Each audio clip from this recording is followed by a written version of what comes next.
that line and a lot of the themes in Cyberpunk 2077. Yeah, no, there's a specific ending you can choose depending on how you do it.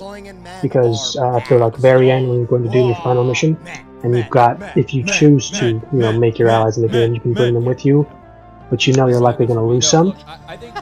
Or you try and solo it yourself, and you try not to die. You're essentially going on a suicide mission. But if you win, you become a legend. But if you don't, if you die, you storm. You could be Burly if you wanted to. Yeah, you die doing the labor. I'm not even trying anymore. To an old man, they would think you're too. And you can actually still finish the game, but if you die, it's just credits roll. Yeah, you die doing something suicidal. No one's gonna really think why the hell would you try that? You're suicidal. That's not true. Become a Night City legend. People are attracted to. Who are they attracted to? If you win, which I totally did. It doesn't matter if you grew a beard. You look grizzly. Did you do that for your playthrough? You need to grow a beard. I did multiple playthroughs, so I have multiple saved versions of it. I see. And I gotta say, the devil ending was one of the creepiest ones. I did it with the reason I got through it just a little bit is because the only decent, honest friend I think I had was with fuck, I forgot his name already. I saved him from the freaking ambush. Blanking on that. But I know, I'm blanking on his name. But you know the guy, we kidnapped the heirs together and everything, and I went back for him. He's the only guy, he's the guy who shows up there to talk to you. Okay, yeah, you managed to save him. Nice. Takamura, that's right. Yeah. Yeah, it turned out you could actually go back up there and save him. Didn't realize that the first time, but that was a different playthrough, so... Ditto. I felt so bad after I realized that you can save him. I did, but then I also realized, unless I'm playing, with his ending, he is, we kind of save him for him to live in hell afterward. Yeah, he kind of hates you if you do any other ending. Yeah, no, because everything he's fighting for to try and get back to essentially just blow up. Yeah.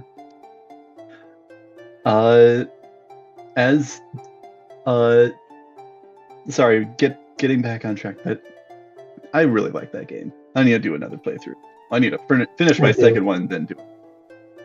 I gotta finish I don't know what number it is, but since they revamped the the mechanics more or less, and there's a new DLC and everything, so that's something. And a new ending, from what I understand. I believe so, yeah. Crystal, sorry. Going back to the prompt, your character had a month to live. How would they spend it? Drinking copious amounts of alcohol. Very nice, very nice. Now, I gotta wonder, is that how you're trying to take yourself out, or just trying to see if you can try every kind there is? Oh, definitely trying to see if she can try every kind there is. Is there a little bit of both, or is it just I am indulging to the highest degree? So I don't think she would try and take herself out early. Just indulge. Push your liver to its limits. She's you know what? There's no long-term consequences. What's the worst gonna happen? I die? I'm gonna get addicted. I'm gonna take out a massive loan, go out on just a massive shopping spree of the best things you've never had a chance to try. Yes.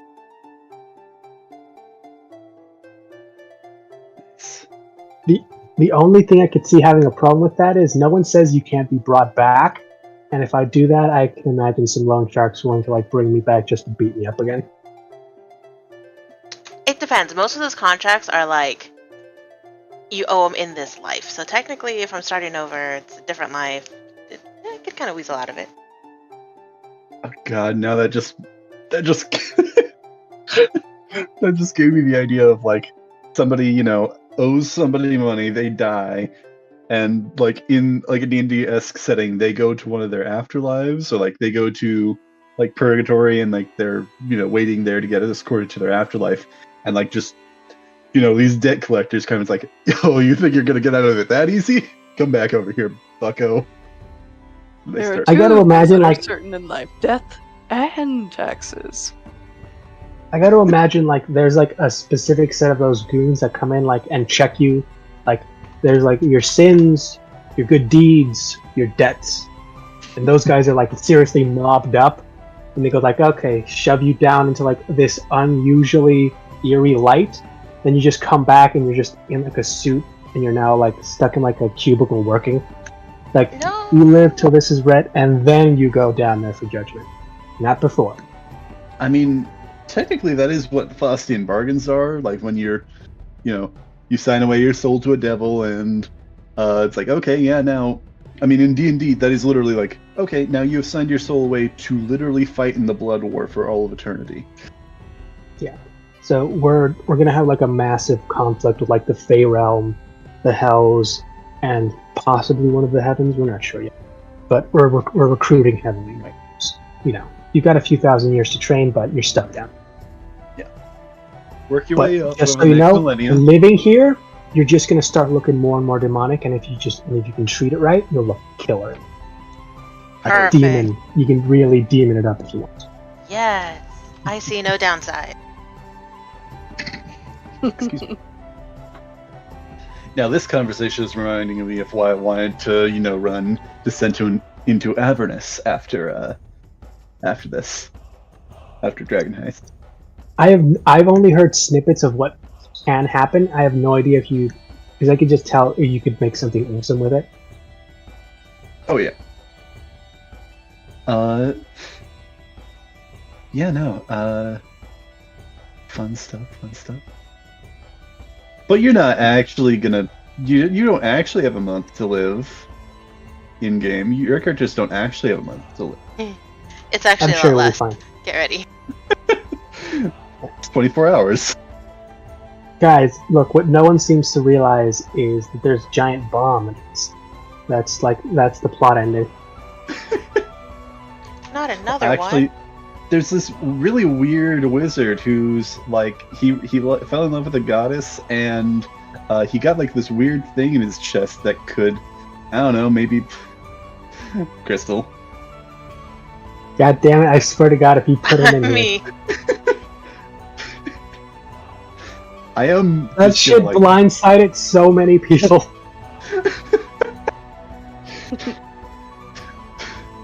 Oh no, he died. Oh, well, I'll keep on playing to see how the story unfolds because of the events of his Next death. story.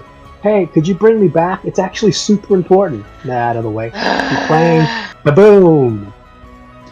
I'll just share for Heidi's sake, since I'm not certain. There's a party member in Baldur's Gate 3 that is Gale, the Wizard of Waterdeep. That pulls some Orthronus level shit when he dies. Oh goodness. Basically, He has, rizzed up a goddess.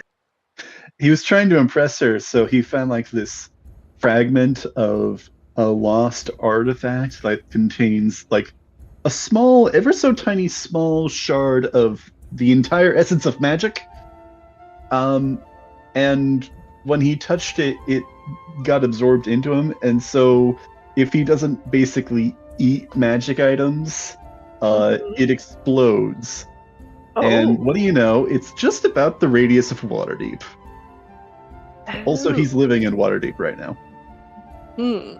And I think timeline-wise, he definitely would have that affliction as well. Ah. Yeah. And guess what happens if he dies? It still goes off.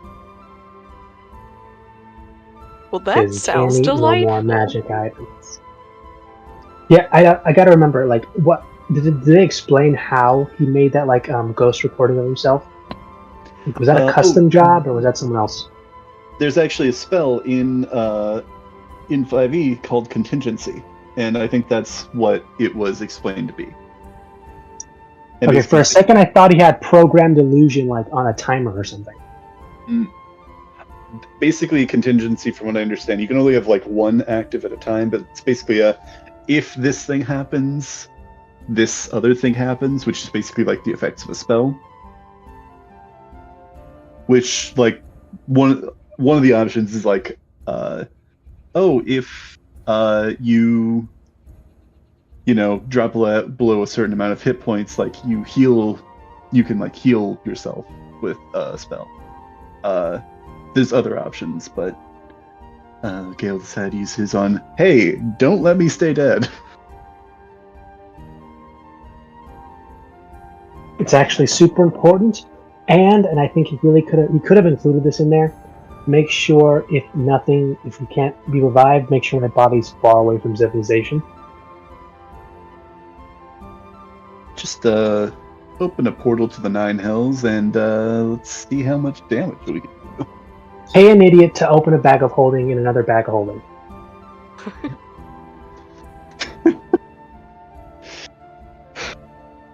God, now that I know more about like the grander plot of the game, which I won't share, I'm just thinking about like all the implications of what probably would have happened if like continuing on after Gale, like if like in Act 1 Gale dies and blows up everybody in Act 1, like all the implications of what would have happened like with the story later on. Oh yeah, no, that boned.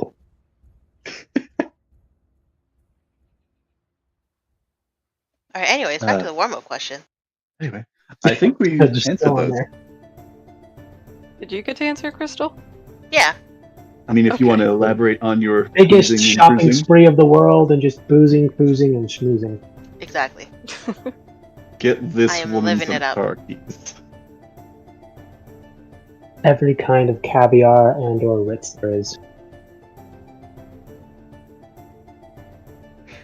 Oh, you're eating some magic boots? I wonder what those taste like. Sorry. God, I wonder, does it magically just eat, or does he have to physically eat the item? It's gotta stop. I think it's implied that he just absorbs them, but even in game, the other characters joke about him eating the magic items.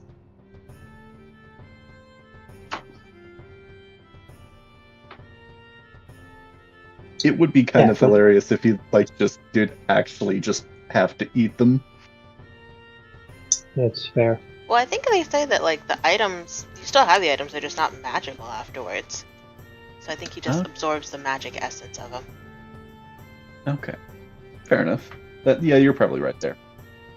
Okay, you know what? I've decided, based on a complete win, let's do Gula. Yes. Go for it. Go for Ghoul. I mean, yeah. I mean, I feel a little sorry because Mercy's not here, and we could probably definitely use the help, but, you know, I'm sure she'll come up with a better character. No, don't say that like I'm Look. dead. Don't you dare. You're not dead yet. You're not Hush, dead. hush. For all we know, you transported somewhere else, you snapped that bastard's neck, and you're just coming back to the outpost. We'll see you later. We just we'll Yeah. leave you a note to, come back, meet us in Gula. We're gonna Totally. go. Well, I That's probably totally what told you, but I have a whole speech prepared. Yes. If Mercedes is faced with the face of death here. I will say I am very concerned, but we'll see what happens. Oh gosh. It's say that it's so giddily. pride. I wasn't What? expecting you guys to jump through. I wasn't wasn't expecting either. to actually be able to, but I was already been character-wise. It It needed was to so happen. good. It was so good. I am excited for when we pick this back up again, because that'll be fun. Ah, God. I can only hope we're brainwashed to fight our friends, because that's the only way we're getting out of there alive. My thoughts are like twofold. It's like either we're gonna hopefully get captured. I mean, there's a chance that we could literally just like, oh hey, we start this short mini arc, and it's like, oh, and your circle of death. At this point, I'd be surprised if she didn't turn this into a game and say, okay, you guys want out? Here's a maze. The exit at the end. Have fun. I'm imagining we're possibly going to end the mini arc by facing down that demonic figure that we were chasing down. Maybe not. Maybe it'll come stop us. We need to find them to figure out what actually happened, because they're the only one who knows, and that's who we'd need to find everyone else. But if Aster's been fighting them to a standstill, then I'd say there's a decent chance that we could. I mean, we don't the know four- that that's three what of us. Aster was doing. Actually, also fair. For all we know, he could have just been like kicking at his knee and telling him to like stop. Mm. Bro, stop! Stop! It's not cool what you're doing. Can you just like stop killing people for 5 goddamn minutes? Okay, this will be fun. I'll throw up So, something yeah. in the recording booth and we'll figure out We'll be everything fine. else. Yeah. Mercy, I'm sure Mercy's gonna be fine, but backup Yeah. characters are always handy, right? Heidi? Well, I think Heidi and Matt are gonna have to bring in new characters anyway, because Yes. your only or all your characters are indisposed. This is true. I am going to mute myself for a minute, use the restroom, and then when we get back, I think we can get going. But you guys feel free to discuss stuff. Okay. Oh, but there's also a Please decent don't kill her. chance. There's a decent chance that Zimzi might go off on his own to do the Gula thing. Just calling it where's this scouting. mic? Ooh, okay. Yeah. That's Because actually- I that can see that. nightmare was freaking horrifying, and now the only two people we can talk to about it, one is gone, and the other one is probably going to be looking for assistance. Yeah. Time to do some snooping. That's never gotten him in trouble. Listen, I told this to Michael, Heidi, if this makes you feel any better. But Okay. if your characters were to die, their stories will continue until they're finished. Okay. That's all I can say. Understandable. But yeah, I can't guarantee what'll happen with Pride. Hmm. So we'll see what happens.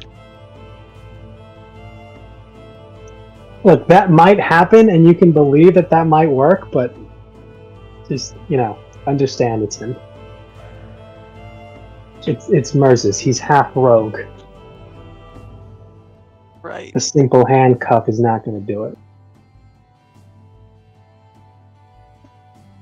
I mean, seriously, if you do that, there's a good chance he's going to just make a fake hand just to have it ready to swap with like any second, and as soon as you turn around, he's gone.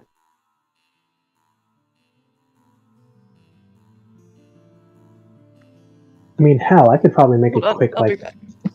a terrible, like, substitution dummy that I can just have in my place whenever he just turns around, and then I dash away. Yeah, I can see that. I also feel like Merzus has a lot of experience escaping from handcuffs. If I could find that one meme of him trying to make just trying to answer the best he can, but just can't find the words.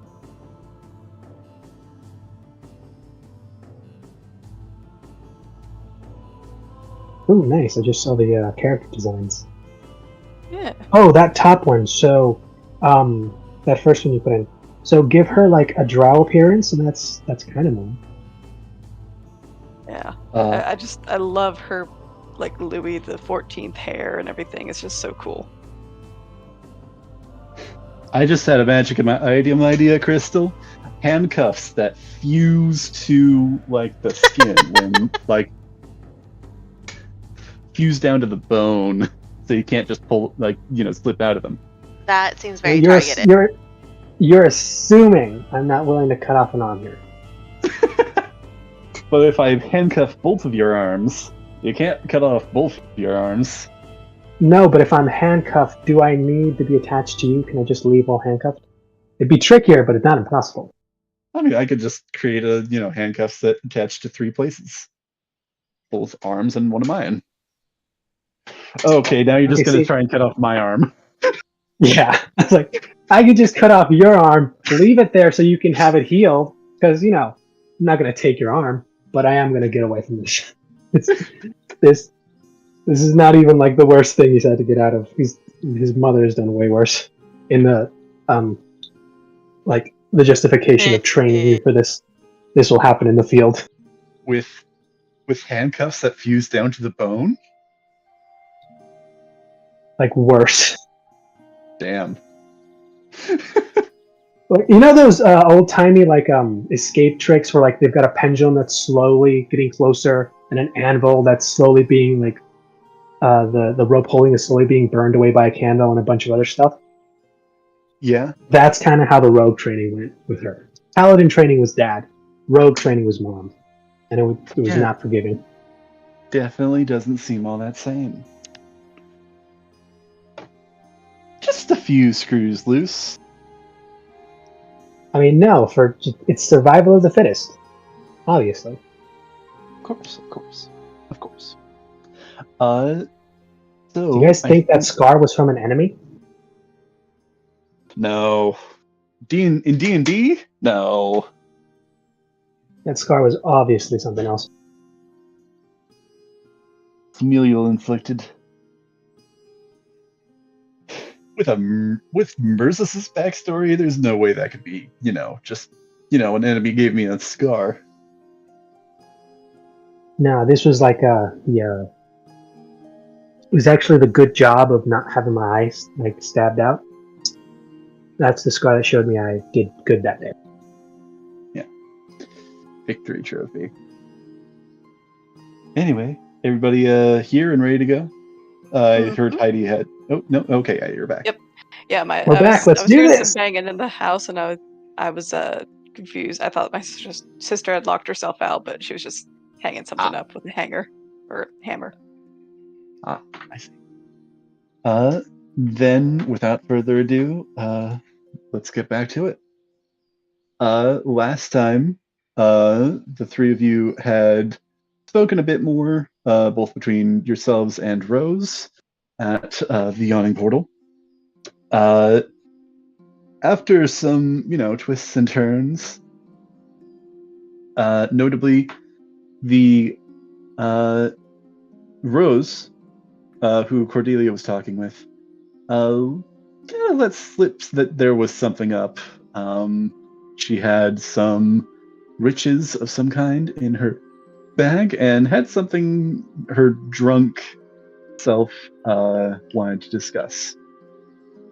After a bit more antics, the three of you followed Rose along down into the South Ward, down to an old abandoned wizard's tower. Inside, a few more pieces of finery that Rose seemed to just be using as, sources of light and moderate warmth. Candelabras mainly. And she revealed that she, in fact, was the Black Viper. She had been acting as such because she had been dissatisfied with how nobles had treated her and her family. Sorry, I got distracted by something. Something like automatically turned itself off. Why did it do that? Sorry. So Rose discussed with the party kind of the situation. The party had saved her hide in a handful of scenarios in the past. She was appreciative and seemed, well, still definitely drunk. She did seem genuinely appreciative to have somebody to speak to. She also we left off the session by her sharing that she had heard of these creations, the Nimblewrights. In fact, even seen one before, or a few she would share. During the parades put on by the Sea Maidens Fair. And I believe that is where we had left off.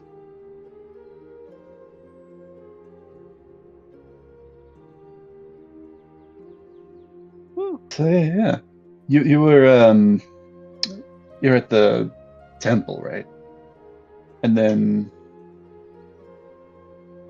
you're here. Right. Mm-hmm. I'm getting tired. I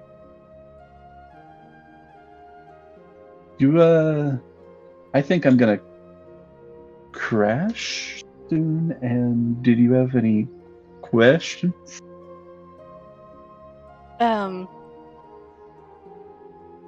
questions. Have you killed anybody we should be concerned about? She kind of like cocks her head to the side. What do you mean? Well, you being the Black Viper and all that, that's a pretty sinister sounding title. Should we be concerned? Oh, no. I normally just wave around a dagger, and if I am even caught, I wave around a dagger. They prissy nobles don't like conflict. There's a couple of run-ins and close calls with rougher folk, but not that I remember. I mean, there was that one guy. Did he die? Oh dear. He kind of deserved it, though.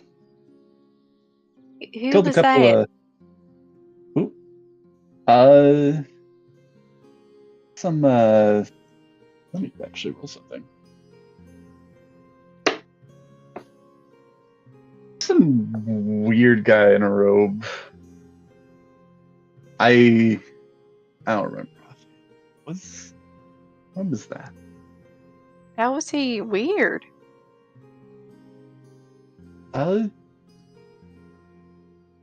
Smelled a little weird. Like she's like going like gesturing, like kind of like not like snapping her fingers, but like she's like doing like a gesture, like trying to remember. Rotten eggs. Rotten eggs. Smell like rotten eggs. Sulfur? Yeah, kinda.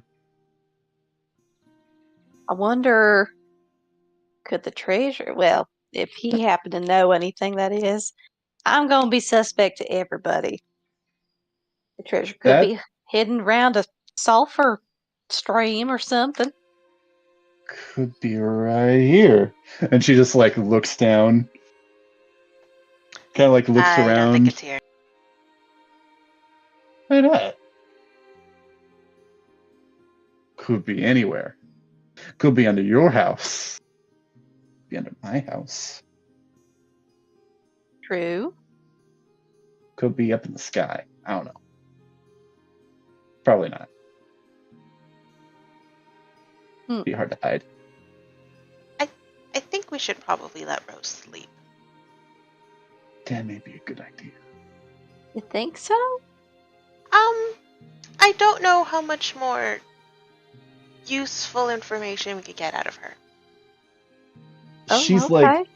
like on the couch down here now, and she's like kind of like slumping over. Parents are gonna wonder. I feel like I'm playing up the a little bit here, but it is also getting decently late. It's I'd say a little before 1 p.m. at this point, or 1 a.m. Not 1 p.m. 1 p.m. would be the middle of the day. That must have been a hell of a day-night talk. Oh yeah, you arrive here shortly after midnight. You talk for a while, and suddenly 12 hours have passed. Or 13, I guess.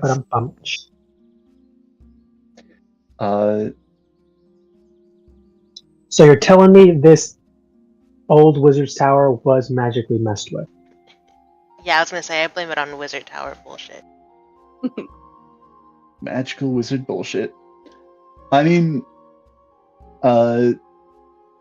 Rose isn't, isn't quite asleep yet, but she's kind of, she's like not even gonna try and make it home at this point. It seems she's just gonna crash here. Okay, guys, if there's anything we did wish to ask Miss Rose while she's in this state, looks like now is the time. Otherwise, I'd say we let her get hers.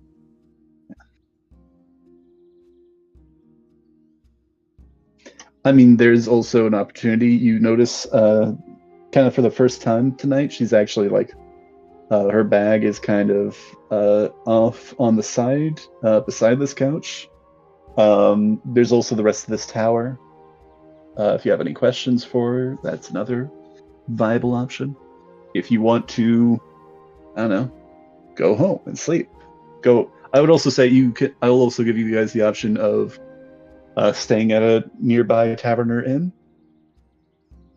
The options are open.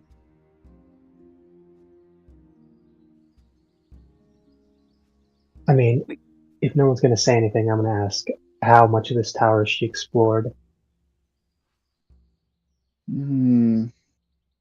Most of it. There's a stuff still figuring out. There's a weird circle in the cellar. Do mages do weird? No, mages do a lot of weird circles. They do. Any particular, thing grab you about this circle? Red, bloody skulls anywhere? Bunch of weird books. I am actually going to roll an Arcana for Rose. I will share that is not her specialty. With a whopping 6. No skulls. No candles. No blood. I don't know. Weird scribbles. I think they call them rune? I don't know. Runes. Ah. All right. Any other questions? Wounds. No, it's runes. It's definitely runes. Any other questions? I think so. Celia shakes her head. All right, then I think you could probably get some sleep. Is she like trying to sleep on a couch or something, like on the ground? It's stuff upstairs. I haven't looked through all of it. Yeah, you guys find something. Yeah, you guys find something. Let me know. Clearing it out. Gonna make it. You so if you want to find a look around. Will do, but you should probably rest. Is there a specific place you'd like to go to sleep here? Oh, I'm just gonna sleep on the couch. I found this like a week ago. I need to figure out how to, actually live renovate, but renovate in stealth. I don't know if you want to do it publicly or not. I mean, I've been saving up on that money. Treasure to treasure? No, not treasure. Well, we can talk about that one. We can definitely see if we can make a deal with that one too. I'm leading her over to a couch. She's already actually on the couch. Would you consider people's stuff that you took treasure, or is it just people's stuff? Well, it depends on what it is and what it is to them and what it is to you. Because I have a few things I consider treasure. I know other people would consider things. Some of value, Can I have some it? not. I gotta. Yeah, I'm just kidding.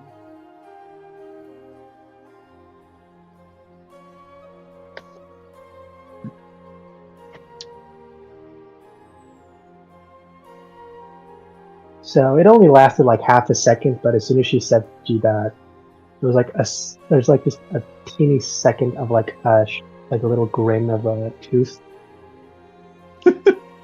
Like it's like, oh, she's actually just asking me for my stuff, or is it something else? It was that, but there was like in the back of his throat, just like the smallest little growl.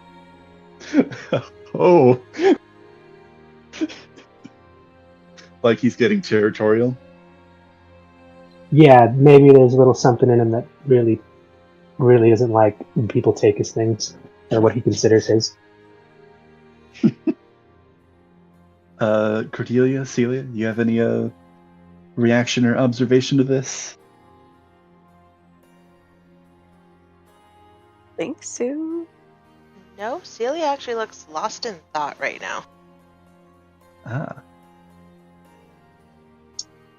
All right. Well, I'm gonna tell her to just go to bed. Is there anything that could that isn't completely filthy that could be used as like a cover or something, or a pillow? She's got actually a blanket kind of draped over, and you see her kind of like weakly pull this over. It's kind of like loosely on her. Is it actually gonna fit, or is it like one of those half blankets? It'll fit. It's just she had it like draped over like the back of the couch. Okay, I'll help her get it over her and see if I can get her to go to sleep. I don't know what a like tucking somebody in role would be. I don't know. This is a persuasion just to get her to just go to sleep. Yeah, let's say persuasion. I think she's a little restless. She's tired, but just kind of like tucking a drunk friend in. Sometimes they don't want to. Sometimes they don't want to stay.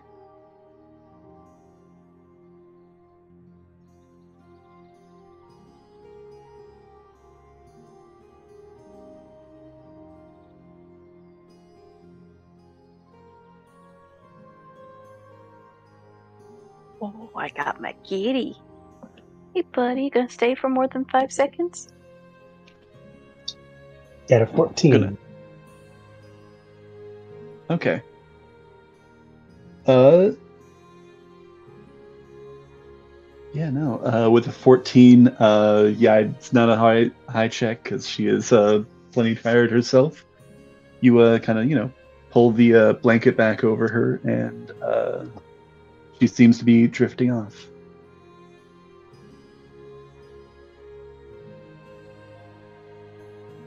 Go to sleep. Go to sleep. Go to sleep, All right. little Rosie. As soon as that's done, I'm immediately wake grabbing the. Kidding. Damn it, Cordelia! Like I was just about to grab the bag. Are you taking her stuff? No, I'm going to. I'm essentially just going to hand it to her and just see if she flushes it as a sleeping companion. Like you're trying to have her snuggle with her bag of loot. Yeah, you can ask him why he's doing that, but he just seems to think it's important. All right. Let me roll. She does in fact, like when you kind of like put it between her arms, she does in fact like kind of like, wrap her arms around it a bit more, like she's, holding a teddy bear, something of the sort. Yeah, just gives a single nod and just, all right, our turn.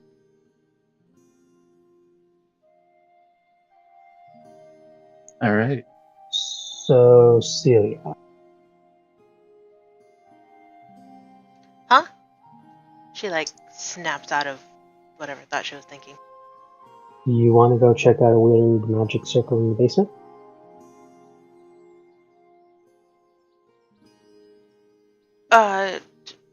Magic. Yeah, sure, yeah. Something else on your mind?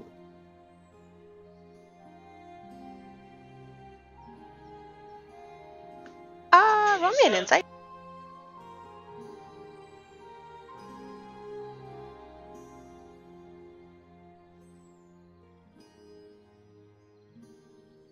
It's a 14.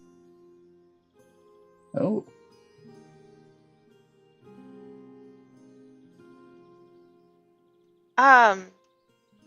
No, everything's fine. It's clearly a lie.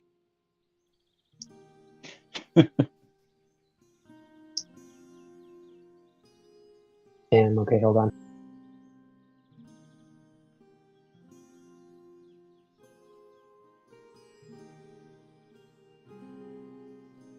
Oof, that was a nat 20 on mine. Rolling to see if he was going to let that go or not, and I guess I'm not letting this go. It's cool. Then you're free to come look at this match.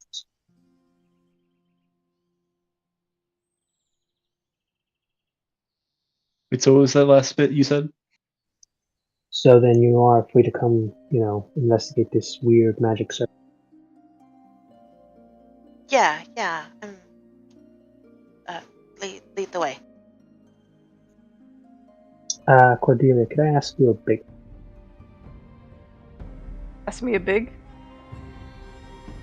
old favor? Could you be the lookout? I need you to quietly watch. Nothing disturbs Rose, and that nothing else bothers the. You can count on me. Great. And if anything does, what I want you to do is not panic and just quietly, calmly. And you can see him like thinking Quietly? about how this would go out, quietly and calmly. You're just looking at those like foreign words, Cordelia, in that sense. Come down and let us know. Okay. I won't holler or hoot or spit or toot or nothing. Fire your gun. I will look out and I will not fire unless provoked. And I will steal my heart and calmly come get you. Of course. Is there like a little window or something that looks on the outside? You actually notice there are some, actually, are they on this Like level? boarded up windows maybe or something, just something she could look out of with like her rifle ready at the side? Actually on the bottom floor, actually no, I'll just say it's on, actually no. It is, no windows in this one. Actually, there is one window that looks out onto the street. Yes. Currently it is, it's got kind of the shutters, and currently it is closed. But, Cordelia, if you want, you can, like, peek out through there, and, like, kind of close it up, and then, like, peek out again at your leisure. Mm-hmm. Cool. This will be your post. And I will do that periodically. Aye, aye, Captain Althronus. She'll do a little salute. Oh.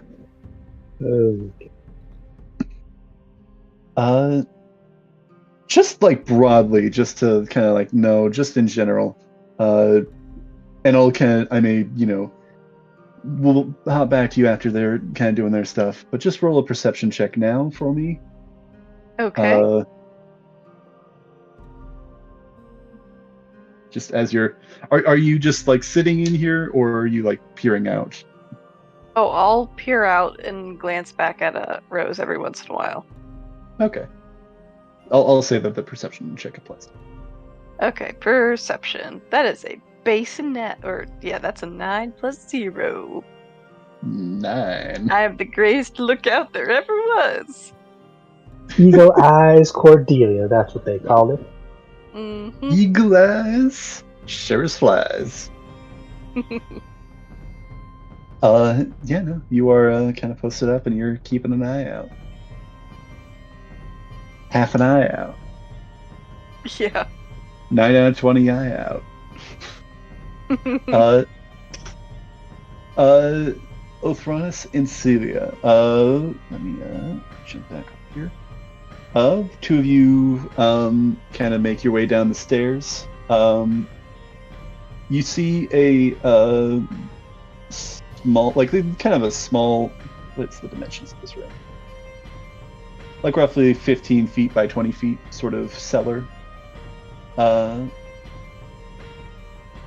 You see a small wooden table surrounded by like 4 stools made from empty barrels.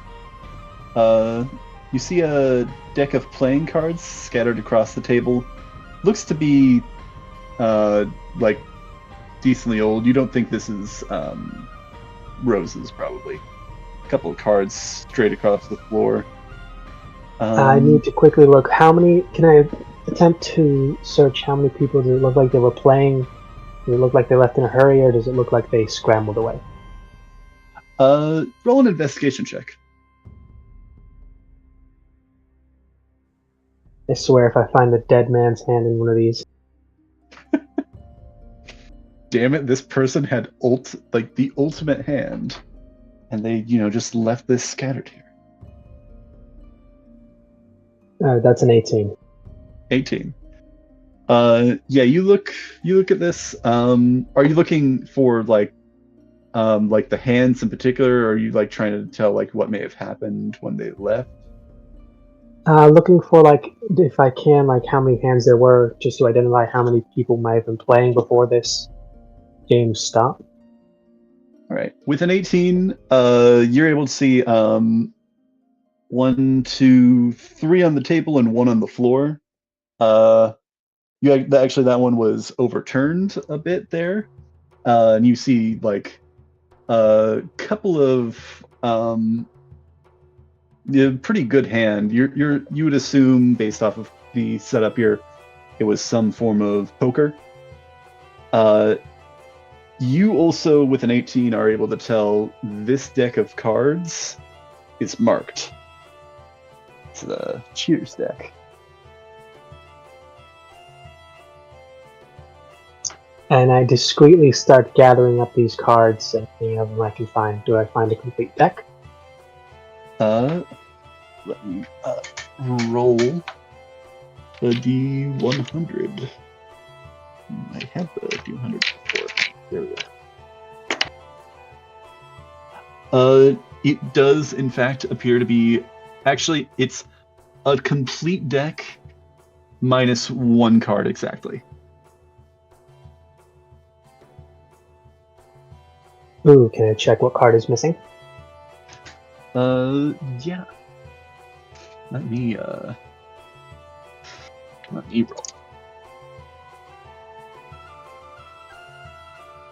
I will say that I don't know what I was rolling for. I don't know how that would necessarily determine what card is missing. Actually, I think I have a deck of cards. Let me just pull one out and see what card is missing. I'll just pull one out from the middle.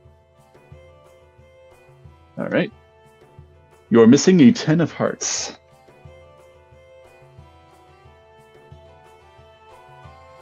I will say, in fact, you think that it's probably was a king high flush. That person, the hand that was on the floor, it's one was missing, and it's that 10 of hearts, the end of the king high flush. And we'll definitely try and keep an eye out for that card somewhere in the room. But for now, I will stash these cards away. Or actually, no, I'm starting to mess with them. Just starting to. It's been a few years since my old, since I played with some cards, so a little rusty, but I'm getting back into it. Getting back into the groove. Yeah. Also in this room are 3 crates stacked against the south wall. Not certain what's in there, but set into the north wall is a sturdy-looking oak door with iron fittings and a built-in lock. The actual door, though, is actually cracked open. Do you peer inside? You want to check out what's in the crates? Oh. Yeah. Just kind of walking towards the door. And go over to see what's up with the crates. Empty boxes, and we fit them in a bag of holding and then stack them like across a tower to jump on it. Just jump. Yeah, better yet, use all the crates that you have. Owlbear from the top rope. But with Othronus. Othronus from the top rope, if you will. If I found a spell of like invulnerability that lasted like a single turn. Oh, like Sid's reaction ability? Essentially, yeah, like for one turn, your turn of impact, you become invulnerable to damage. That's giving me some ideas.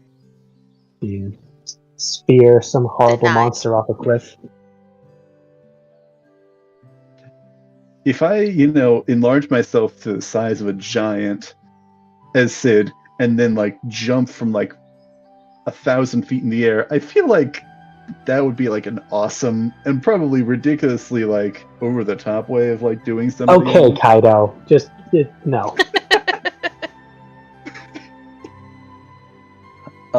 Yeah, no, inside those crates, it's easy enough to check. You kind of look through. These look fairly shoddy. I think you're getting a sense of what may have happened here. Like, this tower seems decently old. Kind of the assumption that you're putting together. These crates are filled with rations, actually. Each of these 3 crates contains a 20-day supply of edible rations for like one person. So 60 in total. Still good or spoiled? They are roll investigation. Either of you, or actually both of you, if you'd like. Sure.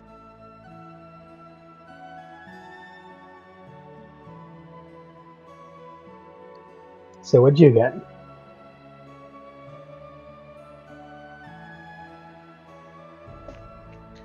$12 plus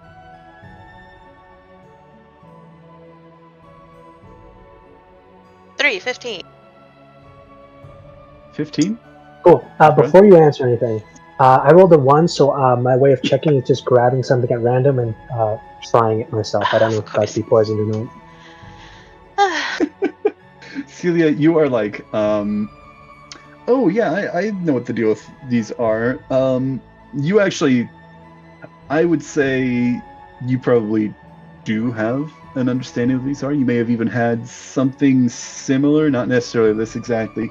They're not like, off the shelves or anything. These look like hardtack rations, like the cheap stuff. It's basically like MREs. So it's still good in the sense of it was never good to begin with.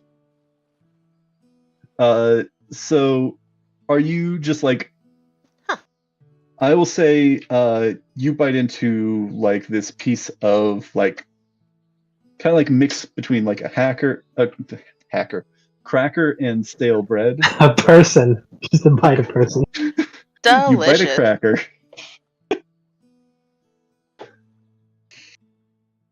I thought you were a tiefling, not a vampire. I mean, tiefling vampire. No one said I can't be both. Why not? All of them. We like options. When deciding my character's backstory, I decided to go with multiple choice. Guys, here's the thing. I've been lying this whole time. No one's insight checked me when I talk. It occurs to you all that you've never seen Othronis's reflection. No, I'm pretty sure you have seen his reflection. No, you bite into this ration. Probably what you got is like, if you're just kind of like, I think they are like segmented, maybe like in boxes. They don't have plastic. Oh, you know what? It's probably in like cloth wrapping with like some parchment paper inside. So yeah, no, it's not like bad, but it's not like bad in the sense of you're gonna get sick because of it, but it's just very bland and dry and very bare bones. This does like not a hard kind of like a hard chew or a chewy chew. A bad mixture of the two. Like, it's if somebody took like pita bread and did the process for like like astronaut ice cream, the like taking all the water out of it, that sort of process. It's a little bit more moist than that, but it's tough and it's dry and it works. You are fed. There's also in this few pieces of dried fruit, which if you try them, they do seem to be a bit better. And then this sort of jerky, which is again similarly tough and dry. So I These try are a like- piece of all of this in front of Celia before I essentially wash it down with a swig of the old flask. Celia watches with an amused expression on her face. Jarrett's? Yeah, they're good. Yeah. I mean, Celia, I will There's- actually mention. Oh yeah, sorry. I This don't is know going if back good is the right word for it. They're safe to eat. I will say, Celia, I mean- you probably do recognize similar sort of things here. This is probably during the longer voyages that you had. You were able to avoid them for most of the time, but like for like a few times on the longer voyages, you did have to eat stuff like this. Just travel rations that you, for when you have used up all the fresh food, this is the stuff you turn to.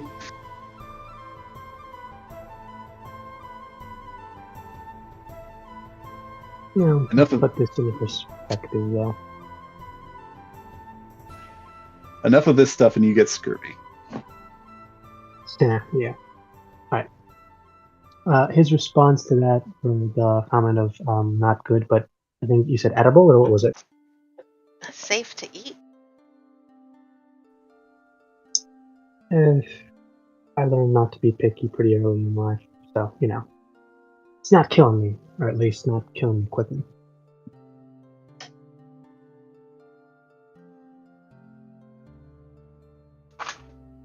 Well, you have a stronger stomach than I do.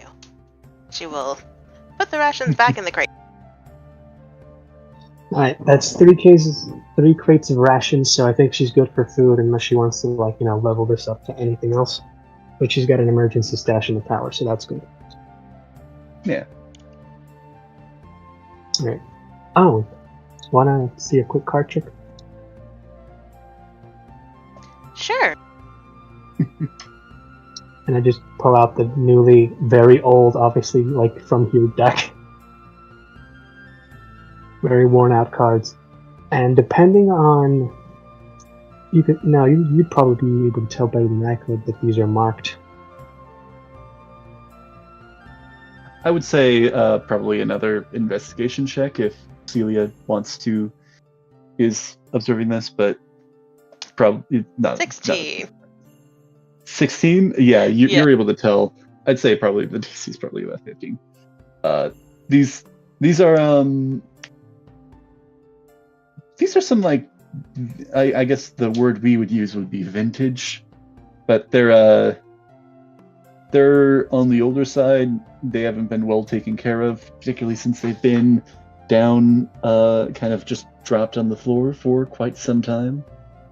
But yeah, you also do see some markings. Looking around, you don't actually see much. It's like musty, but it doesn't actually seem like there's too much structural damage here. That is at least where you're standing right now.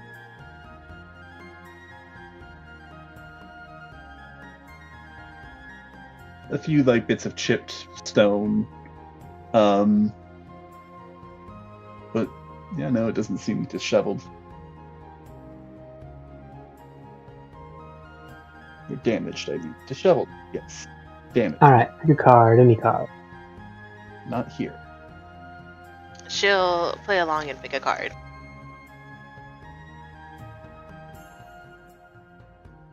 Let me actually grab that deck again, and I will DM. I mean, I'll just say it. It's not that. It's not that. It's not that That. Secret. Jack of Spades is your card, Celia. Okay. Alright, you've got your card memorized? I sure do, big guy. That's great. Go ahead and put it back in the deck. She'll put her back. And just give him a quick old shuffle. And then I'm gonna have to roll a sleight of hands. I'm gonna try to Not sure what this would be. I think sleight of hand. I think I'm gonna try and sneak in one of my business cards into the deck.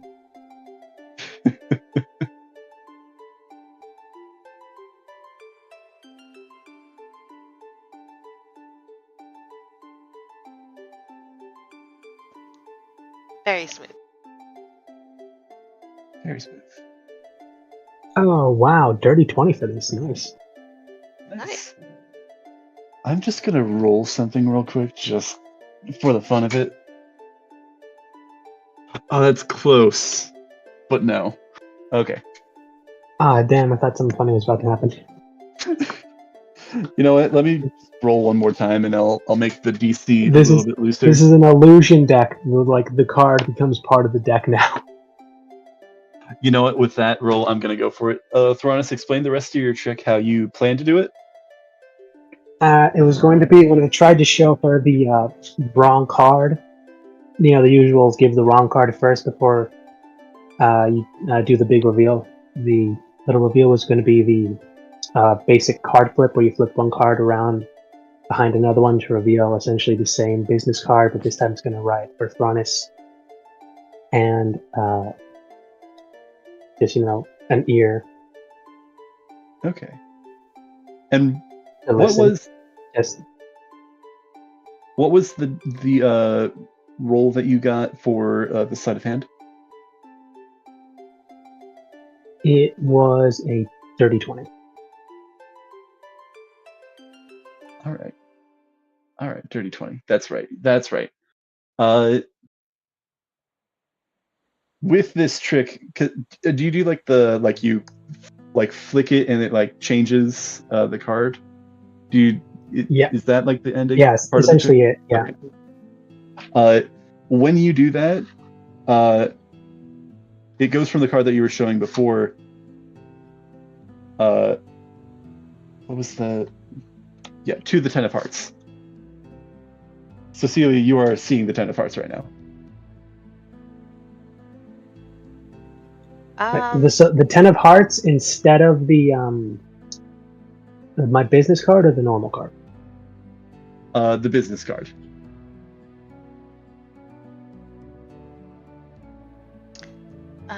Nope, still not the right card. Now, do I know that this illusion has occurred, or do I still just think she's not getting the joke or the point? Do you go to look at the card that you're holding, or that you're showing her? Probably give it a second before I, try to just hand the card and realize it's not it. And then I will immediately stop and just look through the deck again to see if did I mess this up. Just roll a quick intelligence check.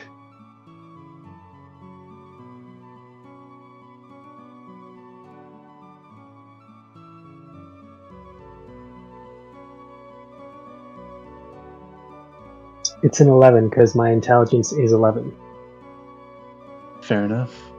I think with an 11, it takes you a moment of okay, you pass it over, and then you kind of look through the deck. It's wait a minute, that was the lost card.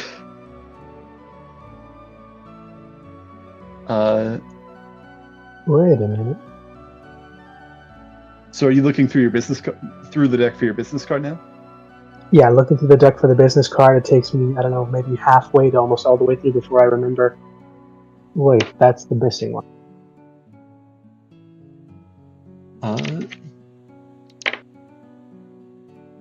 Oh my god.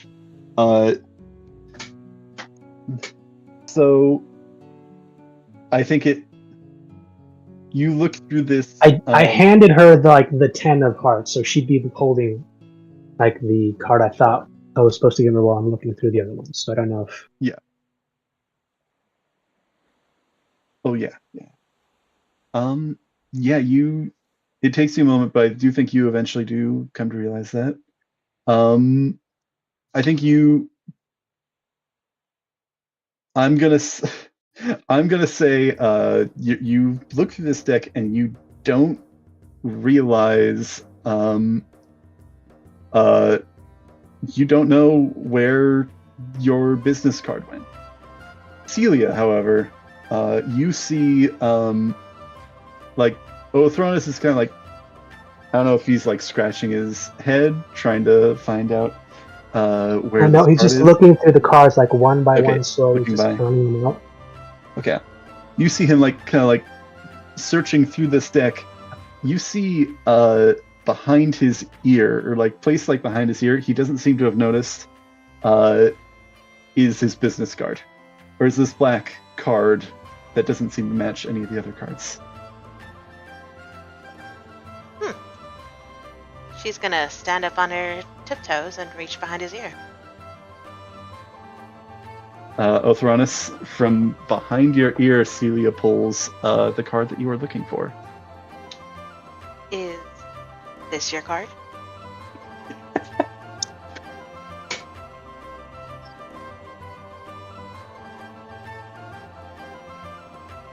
There's just this really quick, like, surge of different emotions that go through his face really quickly. Like, impressed, a little awe, then confusion, then just... There's a smile that just slowly comes across his face as he just laughs at the situation. As he just thinks to himself, she's a wizard. What's that trying to do? On your character sheet, go ahead and write Deck of Shenanigans. Okie dokie. Love it. What did you say that you... The business card was Othronus's, and what else was written on there? Yeah, this is specifically made for certain situations. This one was Othronus, an ear for your problems.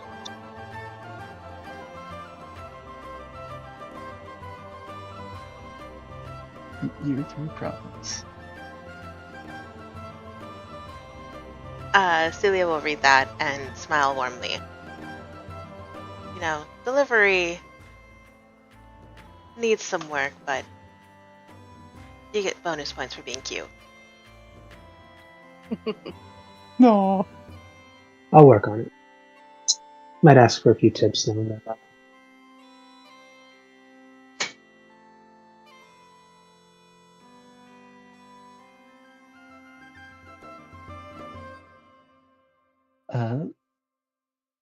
So at this point, what would the two of you like to do? There's still that Well, busting in through the oak door, obviously. Obviously. Are you kicking it open? I mean, Othronus is tanky enough.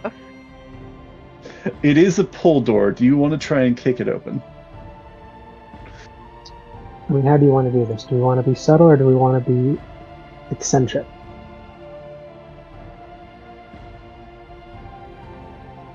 I don't know. Do we also want to risk waking them up or startling Corgi? True. I know she said she wasn't gonna fire, but I'm good. I don't. Oh. I'm kidding. I don't know how much confidence I have in her. I'm afraid if she trips and falls, the gun goes off. Celia nods her head. Let's just slowly open the door. She's gonna reach for the handle and pull. As you reach for the hand...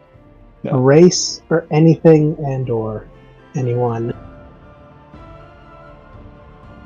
So it turns out we found the guy with like the information and the money squatting in this room. And boom, the entrance to the vault. Yeah, you did it. Kidding. Oh man. I owe Rose an apology.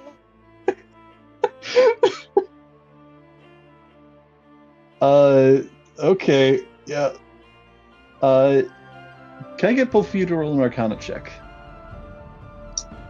Can I give someone advantage instead? Sure. I would generally make the argument that this is probably like how would you do that, but I'll just for simplicity's sake, sure. 15, his advantage was useless because it was a 7. Actually, I do take it back, especially since it was useless. Go on and roll your own check. This is less about like something that you can specifically help with. This is more about like what you specifically know, and that may be a distinction that I make more in the future. But yeah, 15. That's good. That's good. Well, unnatural 20 because 15 plus 5. Ah, that was before bonus. See, I That was did help before because I rolled a 5. That was the 5 That was the helped with. bonus. Yeah. So yeah, no, with Othronus with a 5, you see pretty much exactly what That's Rose. how that worked. You see pretty much exactly what Rose described. Actually, before I get into this, can I get both your perception bonuses as well? So I know what those were. Okay. I think I've done this like once or twice. Before. +3. +3. No, wait, perception +2. +2. +2 for you. I'm sorry, you cut out. What was the question? Could I get your perception bonus, just so I have that known at the moment? No reason at all, just so that he knows. +2. I'm proficient, but I have nothing in there. Well, it would still be your proficiency bonus, so... Oh yeah, you said +2. Just 2. Just 2. And you said +3, Celia? Trained, but I'm terrible at it. +2. Oh, +2 as well? Yep. Okay. So yeah, when you two enter, you... Oh. Yeah. No, sorry, we really need someone who's got like some wisdom in this party. Yeah, we really do. Yeah. Next person, you guys, ranger, cleric, or druid or something. I'll go monk if you want. That could also work. So Othronus, yeah, you pretty much see when you open the store exactly what Rose described. Circle kind of in this standalone, not standalone, that's a weird way of describing it. Basically just this room, kind of past the cellar. It's like a 10-foot by 10-foot room. And there's this circle with various runes and sigils marked on the ground. You're not really certain what the purpose is of it. What the purpose of it is. Celia, however, you do recognize what this is. I think you've seen a handful of these throughout your travels. This is a teleportation circle. More so, it's a permanent teleportation circle. One that was inscribed every day for a year. Ooh, don't tempt me. Let's see where this goes. Unfortunately, I mean, you're not certain, but you do not know if it works like the ones in Seven Deadly Sins. You have to be able to still, even though it's a permanent circle. Go. Even though it is a permanent circle, you still need to be able to cast the spell. And yeah, that's I don't think you have that one quite yet. Someday. No, this is still my weakest character. Sorry, guys. It's a low-level campaign. But no, you do recognize this. And if you wish, you can make note of the sigils in here. Perhaps not to use quite yet, but... I do wish. You do wish. I do wish. As you wish. I am going to take up my very rarely used book and start scribbling down things, copying these sigils. So, hey, just out of curiosity, how much would one of these locations of an easy to teleport in, basement into the city of Waterdeep, and if we renovate this place with a few secret exits be worth in certain spots. I don't know. Is Celia sharing the explanation of? Yeah, as what I'm writing it down, I'll explain what it is. Okay. Othronus, roll a history actually as well, at advantage for this specifically.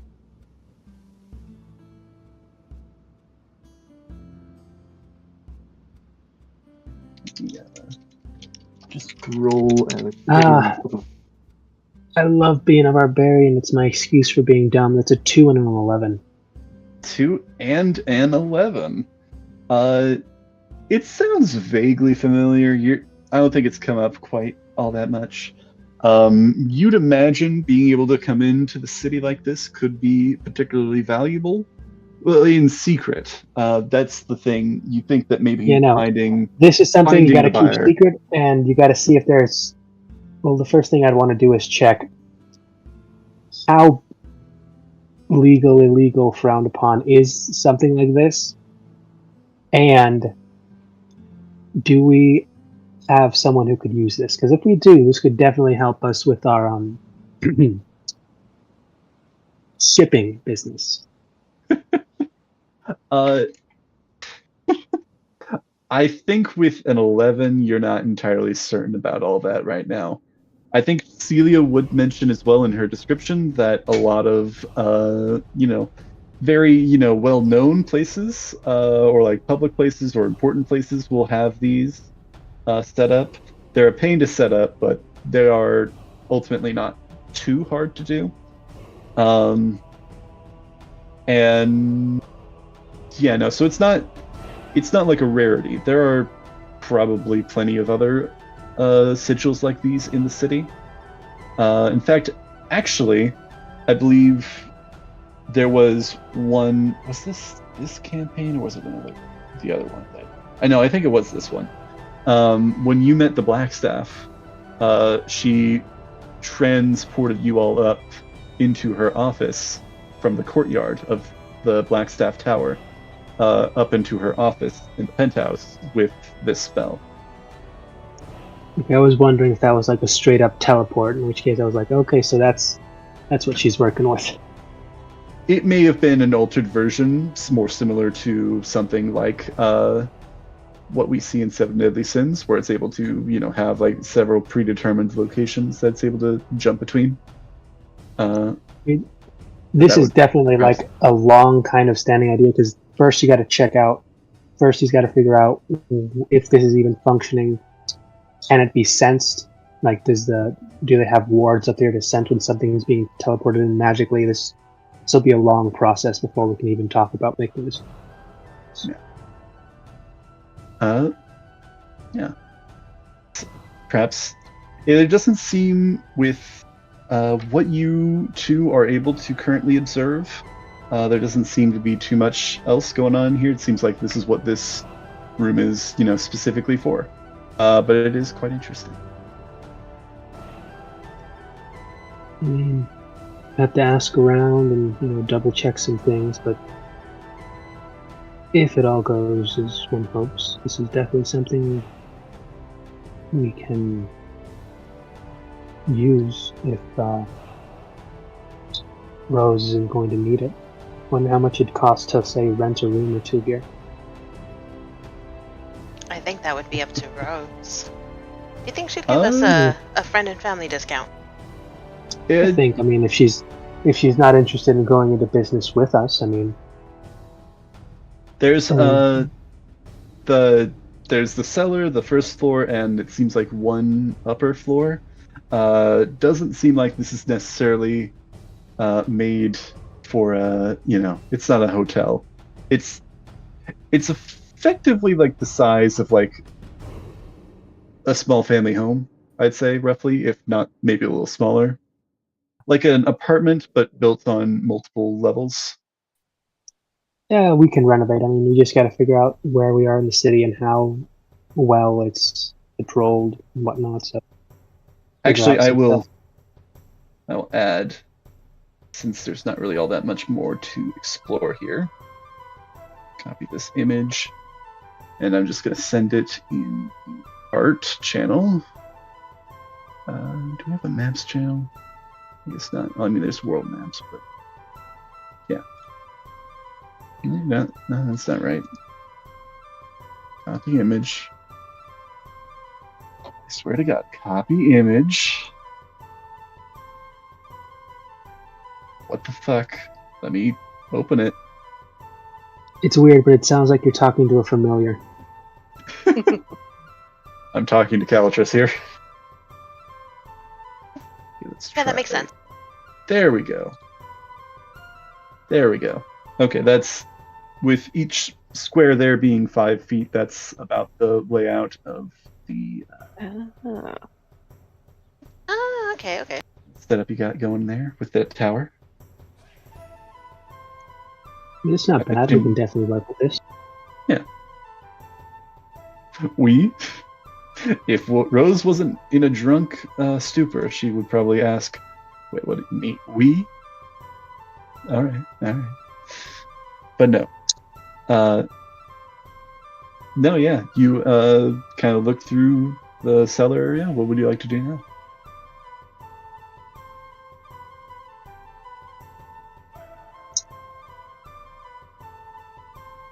Anything else you want to check out?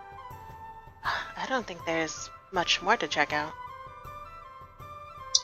That's fair. I'll mention you want to talk about while we're here? I'll mention you've not been to the second. You can also check in with Cordelia. Why we're here, you mean to help Rose? No, I mean while we're down here in a secret room. She looks genuinely a little confused.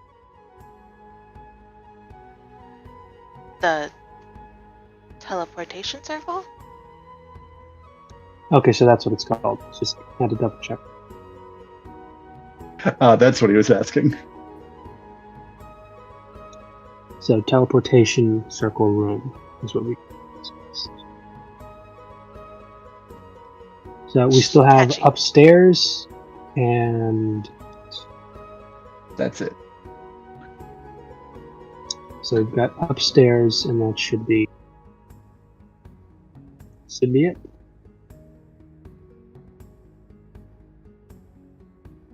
All right. Well, it is getting a bit late. Should we save some surprises for later? That's fair.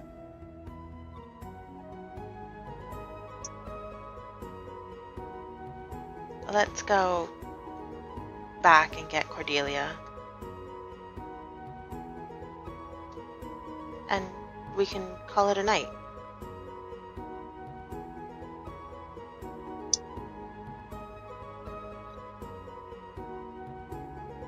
All right. You can see there's something like he's mulling something over, and it looks like it's just something keeps nagging at him.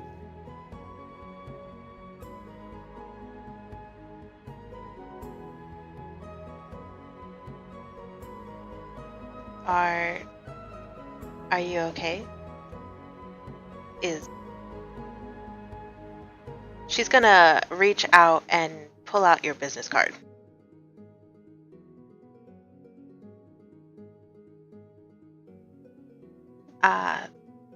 You know this goes both ways, right? And he just looks at what you're.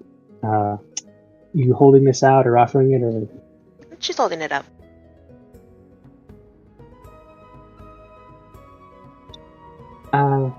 Yeah. Yeah, I know. Do you think Rose will be okay here by herself? Yeah, I think she'll be fine. It's not a very noticeable building, and I don't know how many people would want to rob this area of town.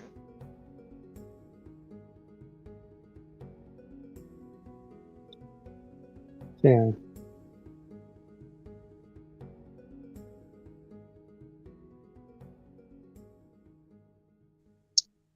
we should probably get going then.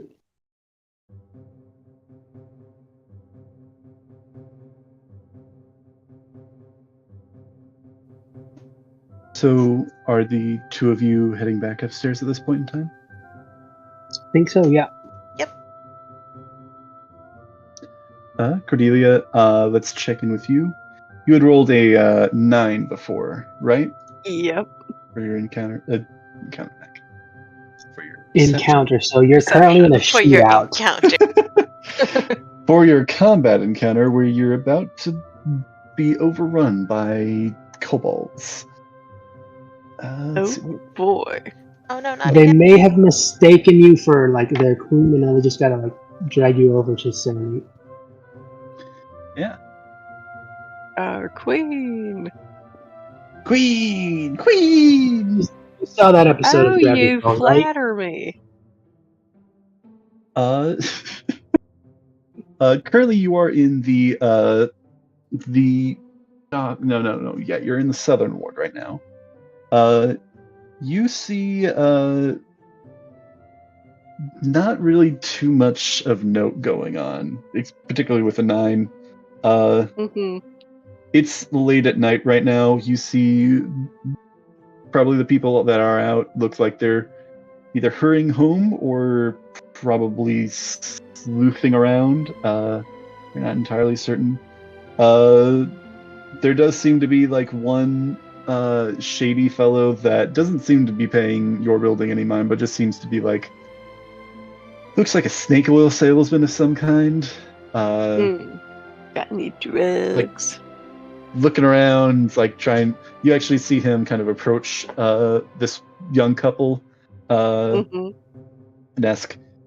You probably can't hear what he's asking, but he seems to be kind of bothering them.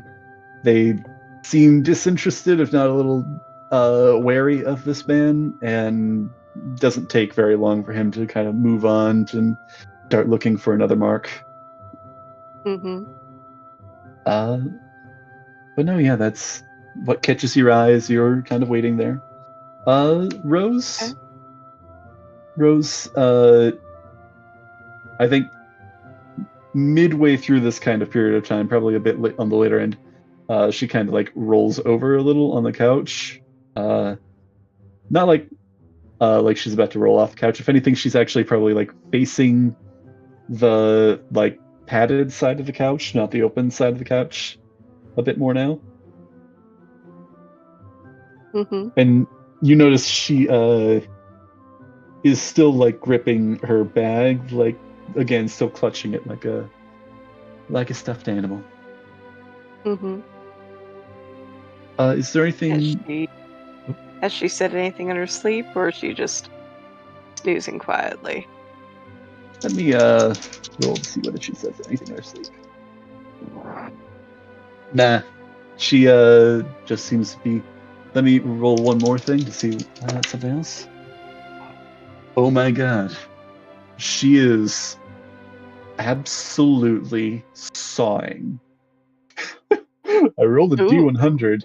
I rolled a 100. So like chainsaw. I can't even replicate it. I cannot possibly hope to replicate it. The noises that this woman is making seem inhuman. That's okay. Cordelia's just like grimacing and plugging her ears, and that's why she. that's why her perception's a 9. Yeah. So the two of you like are like walking up these stairs. As you can kind of see in that map, it's like the middle one is the base level. It's like they circle around, the stairs circle around the middle of this tower, which is perhaps not the most practical design. But it's a wizard's tower. What is ever practical in a wizard's tower? Nothing. Aesthetics. But yeah, no, this noise is coming from upstairs. You're not certain what's going on. But when you reach the top of the steps, you realize that it is coming from Rose, Sleve Rosnar. Fine noble, cunning thief, snorer. I thought Grandpa Theo was bad. It's close. With Theo, probably. Mm-hmm. In his time. Yeah, I don't think we need to worry about Rose. Well, she's also probably particularly bad tonight since she's also drunk. Which I'm sure does not help the situation. No, and most times it makes it worse. Yeah.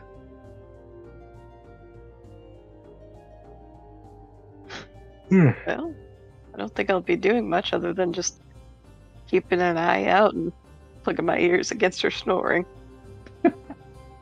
So everybody's on the main level at this point in time, I believe. Okay. Are you going to stay here for the night? Are you going to check the upper room? Or are you going to go back to the manor? I think going back to the manor makes the most sense, perhaps. Back to our own beds. Yeah, probably.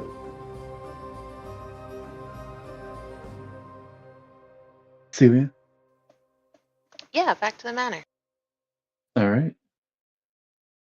Without further ado, the three of you make your way and slip out the door of this bizarre tower and begin making your way back up the wards back to Trollskull Manor. Question. Oh yeah. She's gonna try to sneak away from the group. Of course. Oh. How long are you gonna wait before you sneak away here? I think she's gonna walk with him for a little bit, probably to like the north of the south ward, before she sneaks away. Okay. Or at least until she tries to. I'll ask Othron, everybody, including Celia, but are you all it is decently late, like 1:30 or so, and you still have a ways to go through the city to get back. Are you engaging in discussion? Are you talking about anything, planning things out tentatively, or are you just kind of, the Drolls have kind of wrapped up for the day, so there's not much public transportation, which does mean that you will have to walk most of you'll have to walk back to the Are you all discussing things, or are you just all kind of just making your way back? Too bad we haven't found a clue to the treasure yet.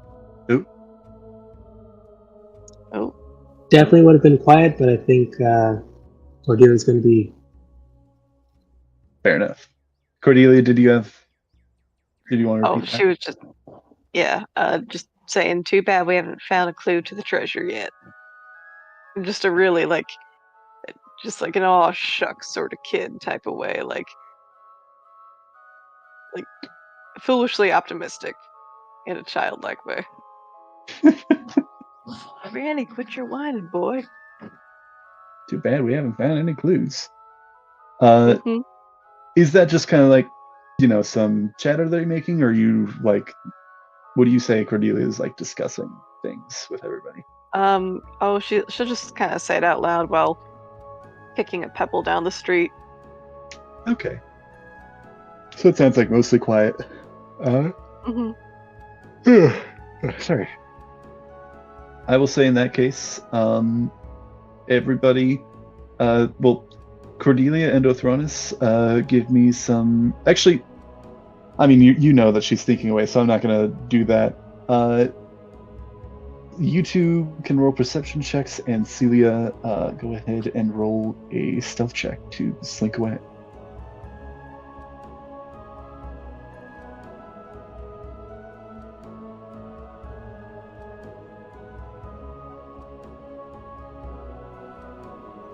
That is a 21 stealth. Woo. All right. It's because it's nighttime. This is Celia's time. The night of the living drow. I mean, most drow are living. Celia in particular is living. I will also say this has been a busy day. This is also the same night that you guys went on that date. This is like the day from hell. Yeah, no, this has been a long Better one. than that. It's been better than that. That one Oh, yeah. extended like far into like we really fleshed out like a good like 3 hours there. We've been working through like, you know, Every activity of the day. The date ended through like at like 7:30 or so, I think, if I remember correctly. And then you guys decided to go out and go to drinks. So, you know, a decent amount. Oh, you went to the Temple of Gond, then you went to drinks, and then you went with Rose. And now We did a bit of like dancing business and saw a party go into the tavern go down. I actually got the yeah, no, I'll just leave that dot there. I might edit it, but I'm just going to leave that one there for the tower that you met, or Rose took you to.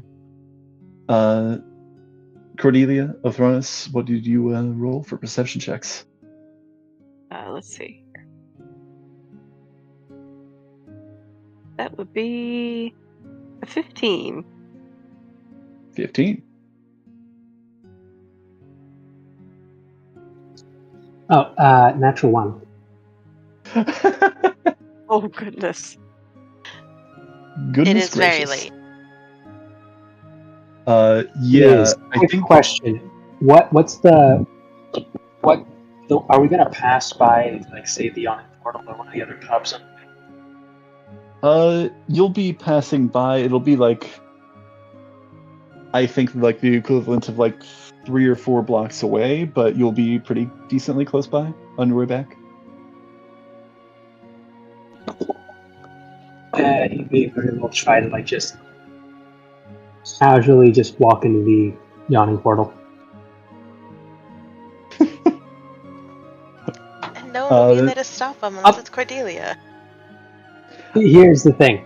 He probably wouldn't notice when she was gone, like for a good time after the gone.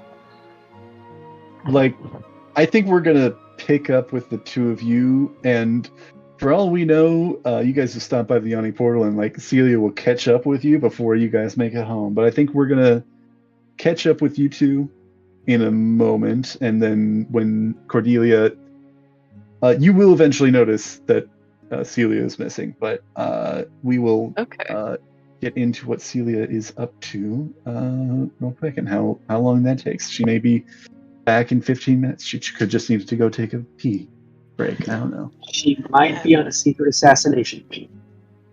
That is also entirely may possible. not be back. Let's try this. Let's see what happens. She may die. And she's gonna find the gold and like leave the city all before you even realize she's gone. Is she finally gonna like drop her mask and like she's actually been the goddess the whole time? Surprise! I am It's heading... just been Echo. Yes! You rip away Cordelia's Hassan. It's just Mincy. Thronis rips away his Hassan. God. He's just Zimzu. It's just Zimzu. And we all think we fooled each other. And then it's like that triple Spider-Man meme. Wait a minute, you're here. I thought you were. I know. I thought Like, I we're was. finally gonna reveal the truth to our new friends who like gave us a break from that like nightmare of a life, and that's when we do the Spider-Man meme.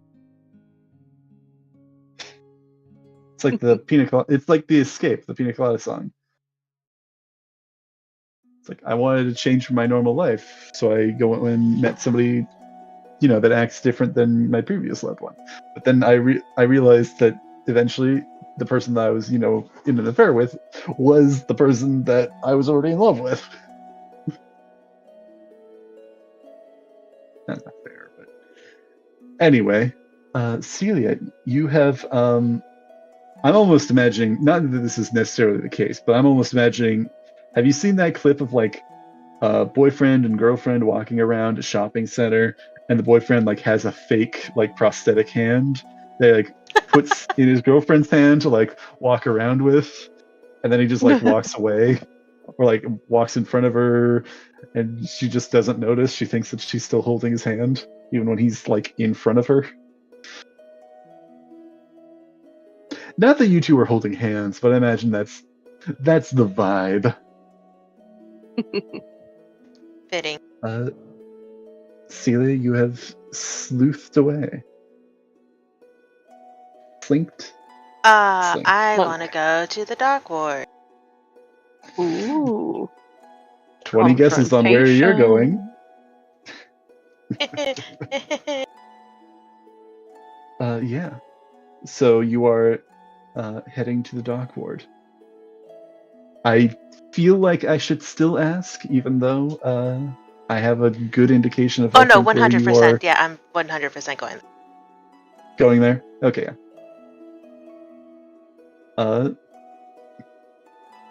So are you? You are kind of.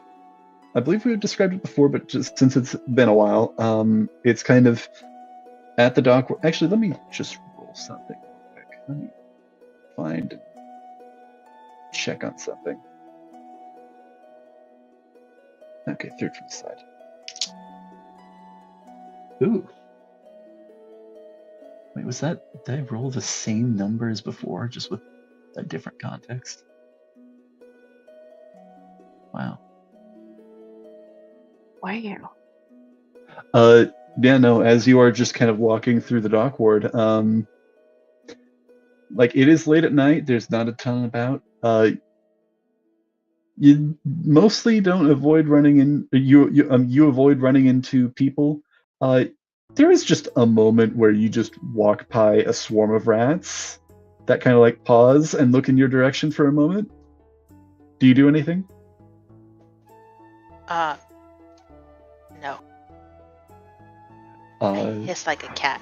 No. do you hiss like a cat? No, I leave them be. Are you like staring them down? Or are you just like not even caring, walking away? Nonchalantly walking away. This is just life in the dock ward. It's just life. The rats seem to, pay you the same amount of mind, and after kind of pausing for a moment, they scurry off. You, I don't know if you're looking, but you see, like explicitly looking, but they just kind of all squeeze like one at a time. They like, or probably not one at a time, probably like 3 or 4 at a time. They squeeze into a hole in the side of a building. Yep, sounds about right. Nasty. Not the cleanliest part of the city. You make your way down to the dock ward, though. Similarly as you had seen before, there is the Hellcatcher and the I literally was just reading over this before. Hellraiser and Heartbreaker are docked side by side on the same dock, outstretching kind of a short way into the harbor, and you see a few ships kind of anchored in the harbor, but particularly of note, you see the Eyecatcher silhouetted, maybe not silhouetted, in the distance in the harbor. Okay. As she approaches, she is gonna pull out the detector that they got. I'm gonna mispronounce it. The Nibblerite detector? That one. All right. You have pulled out this funky device. What do you like to do? Stare at it as she walks closer to the ship. I assume I was kind of joking around. I assume you are activating it as you are approaching. Yes. I assume you pull this out like a good distance away from it as you're Yes. approaching.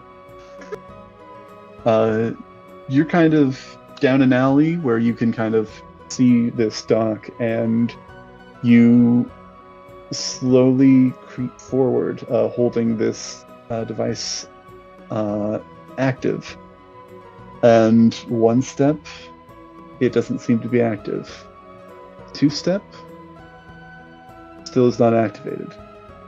And on the 3rd step, you hear a slight whirring as this device faintly activates in your hands. You're not certain which ship this is on, or if there's something else going on here, but there is a nimble right within 500 feet of you.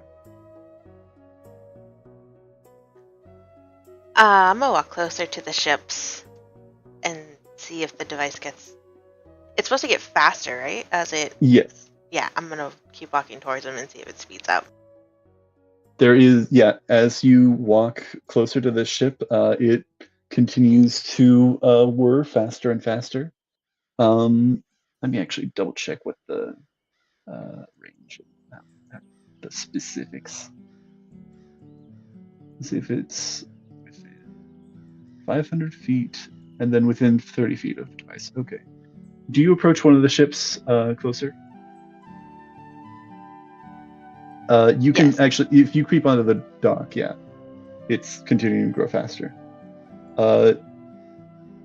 You kind of approach one of the ships a bit closer, and particularly near the what's the back of the ship? The proper name? The back of the ship,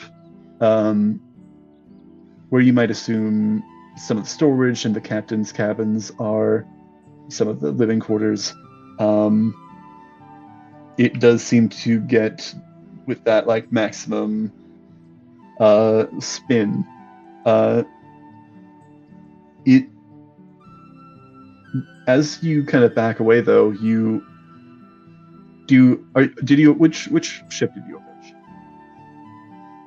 I'm gonna go towards the Hellraiser first, see if that one spins faster. If not, then I'll turn towards the Heartbreaker. Okay. See if that spins faster. Hellraiser, it does spin faster. In what you would assume would probably be about as fast as it would go. There seems to be at some point like it doesn't seem to get all that much faster. Okay. Do you approach the other one? Yes. As you approach you approached the Hellraiser before. As you approach the Heartbreaker, it does the same thing. It ramps down as you walk away from the Heartbreaker, and it ramps up when you are near the Hellraiser. I got that reversed, but it seems that there is something activating the detector in both of these ships.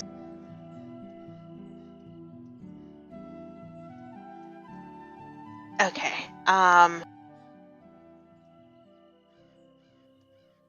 Last thing I want to do, I want to try and see if I could get on one of the docks to see if I could get closer to the eye catcher and see if it'll activate the device. The eye catcher is over a mile out. Then never mind. You don't think? Yeah, no. Okay. Unfortunately, that you could swim. You don't know if that's a good idea. No, I'll pass on that. Sure, the water's safe. I want to try and get aboard the Hellraiser. You're also getting into the colder parts of the year as well, so all the more reason to probably avoid. No, midnight swim doesn't sound great. Why not? Last time I swam, I got sunk underneath and I met a dragon. And wasn't that fun? Define fun. I don't think. But no, she wants to see if she can try and get aboard the Hellraiser. All right. Are you just kind of walking up the ramp onto this ship? Yes. Yeah. Go ahead and roll a stealth check.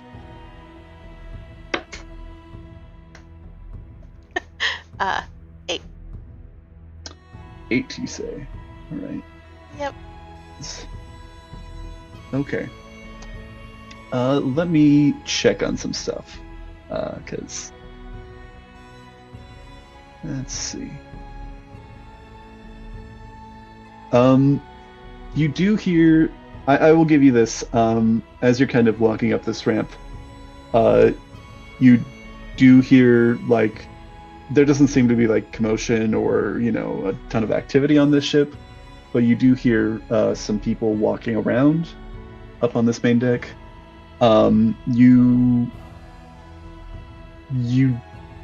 You're not certain if they would see you offhand, but you are kind of approaching fairly directly. Do you still want to continue, or do you want to change your approach? Nope, I'm gonna continue. Nope. All right. All right.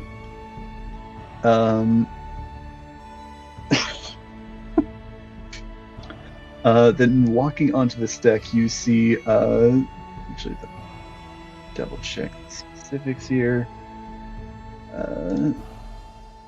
It's on main deck.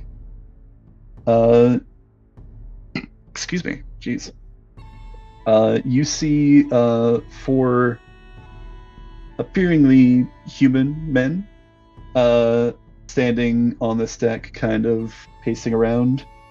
You see, though, that like as you're kind of reaching the top of this ramp, 3 of them just kind of spot you within like a few seconds. Like they kind of see and observe you, and one of the more well-dressed of these, the others are kind of just in general works garb, but this one seems to have like a bit more of an overcoat. Kind of addresses you. Hey, miss, sorry, we're not really open, not allowed on the ship, and let me roll something. Oh yeah. He kind of pauses for a moment. Wait a minute. What are you doing on here? I recognize. Celia will Celia? flash him a smile. This man quizzically asks, Celia? What are you doing here?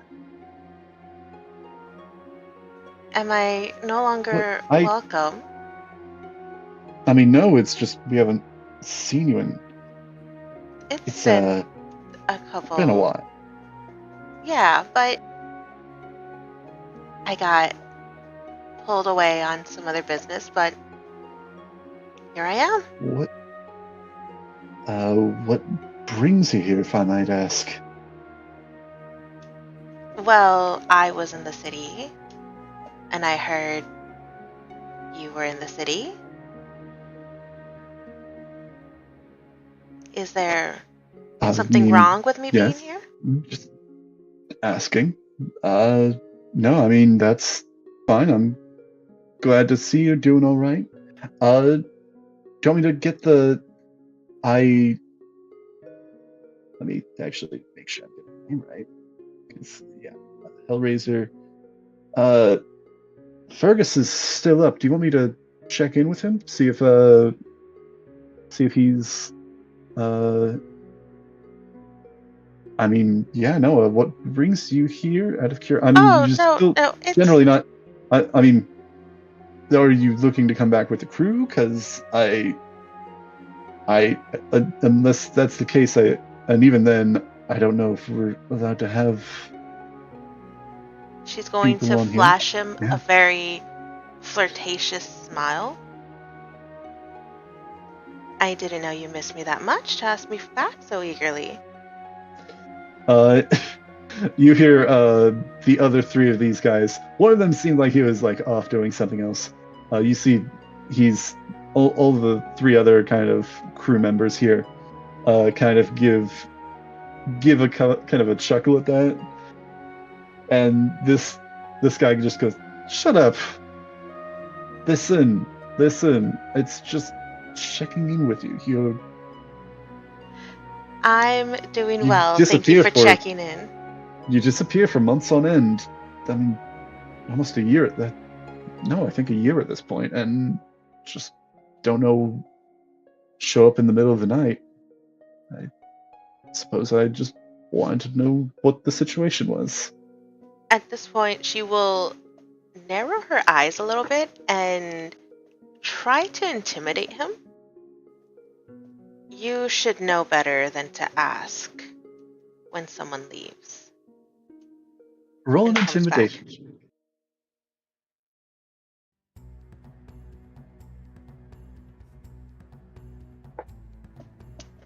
$15. 15. You seem to have thrown this poor guy off his groove. It's like, yes, ma'am. And let me actually roll something.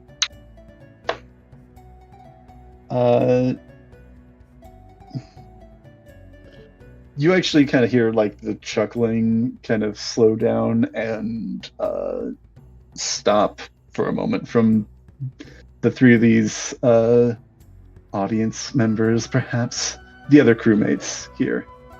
Like, kind of like they're, taking it a bit more seriously, but I think you kind of see a little spark of resentment in their eyes.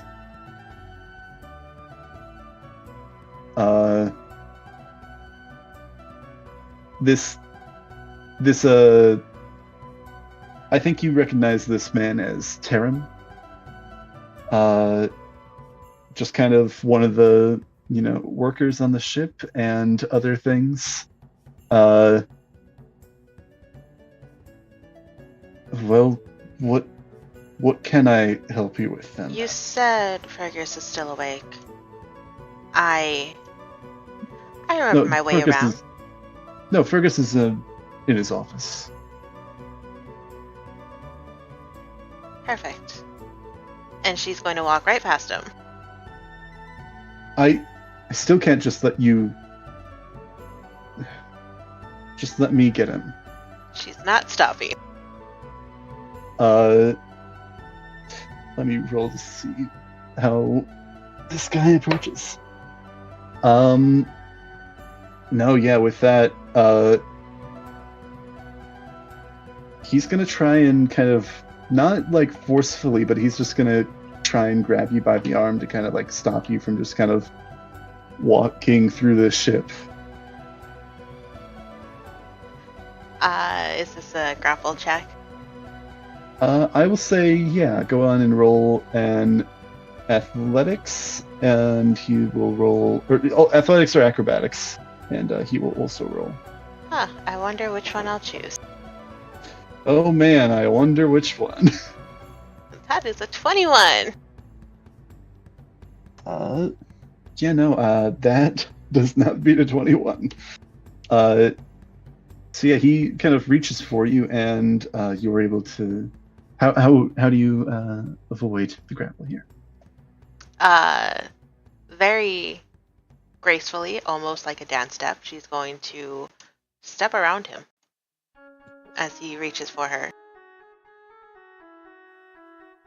I So you said, kind I remember the way. You take a few like steps very kind of gracefully and like turn back towards this group of men. There is definitely a look of frustration in their eyes. That's a lot of messages coming through all at once. Oh no, all those are nice.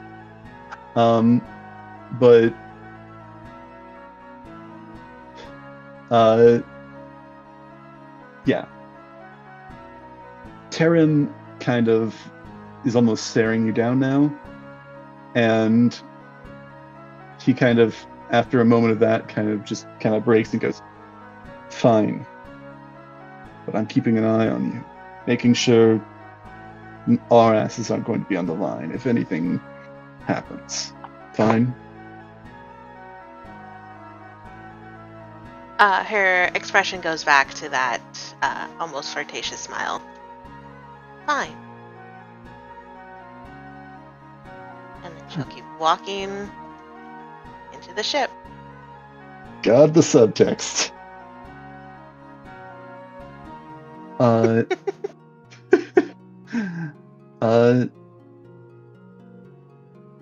Roll a perception check real quick. Just out of curiosity. Perception. 10? Nope. Dang. I was hopeful for a little bit. A whopping 10. Wow. It's a whole 10. I rolled a 7. Maybe sometime in the future you'll notice something, but now is One not that day. time.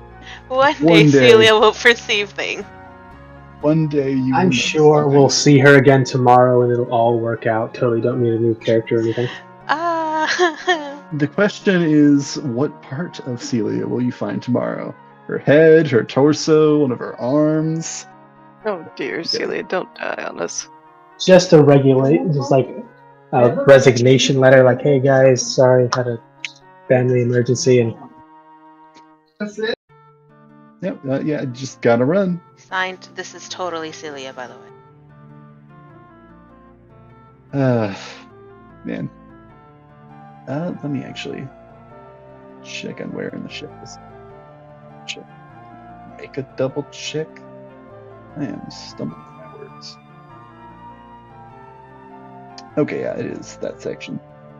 So yeah, you kind of go from this main deck to walk up to the midsection, a little bit above. There's a higher level, and you're kind of making your way into this captain's cabin on the ship.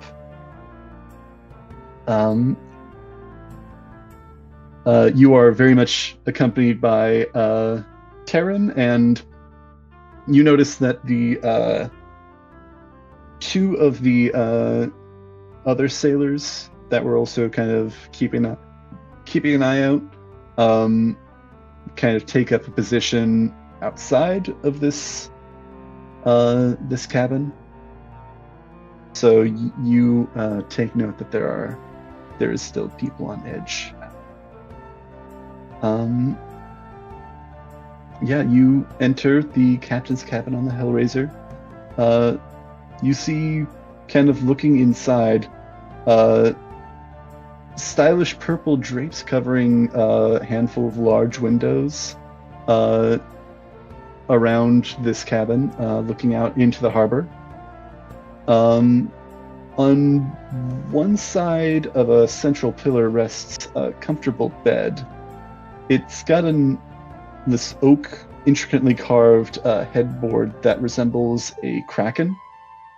You also see a dining table surrounded by actually 6 high-backed chairs resting on the other side of that pillar.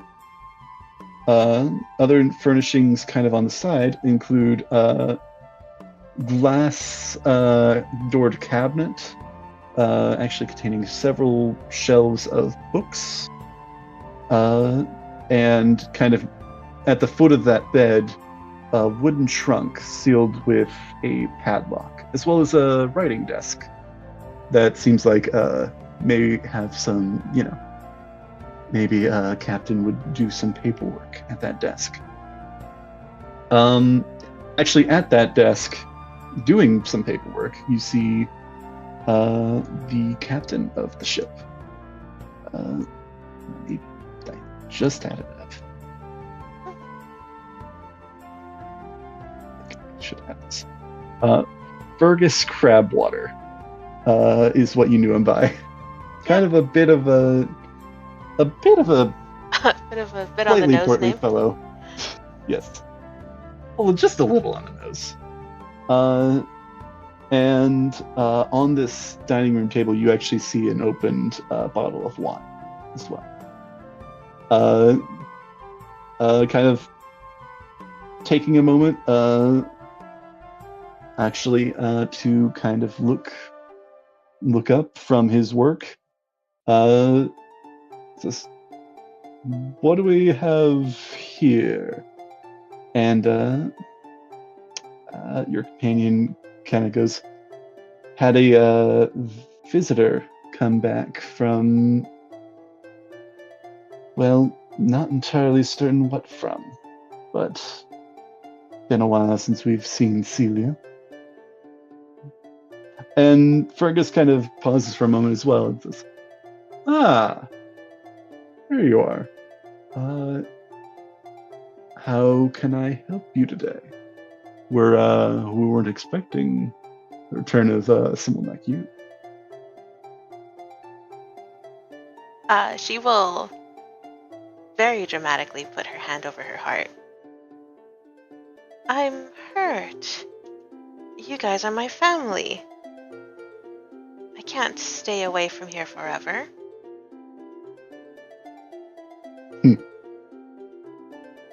Kind of Fergus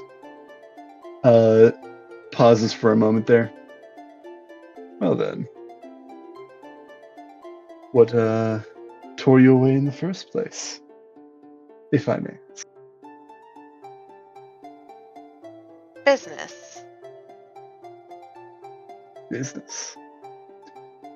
Have you completed your business?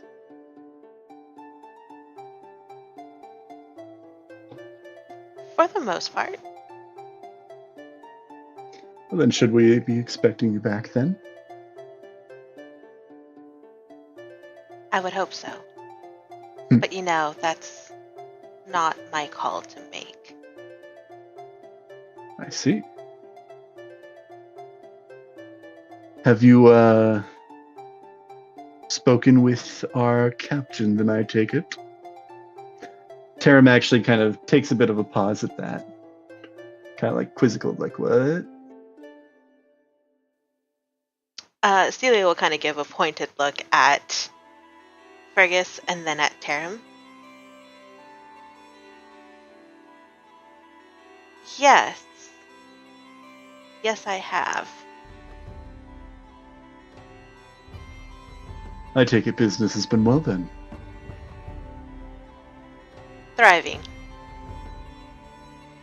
Fergus actually smiles at that and actually makes his way back over to the dining room table and begins to pour himself, top off his glass of wine and holds up an empty glass, kind of gesturing, would you like me to pour you some wine? Celia will nod and then look at Tarim and with a wave of her hand kind of brush him off. You may Brush go. him off, like, leave us. You're dismissed. Go away. All right. Roll, I'll say persuasion or intimidation.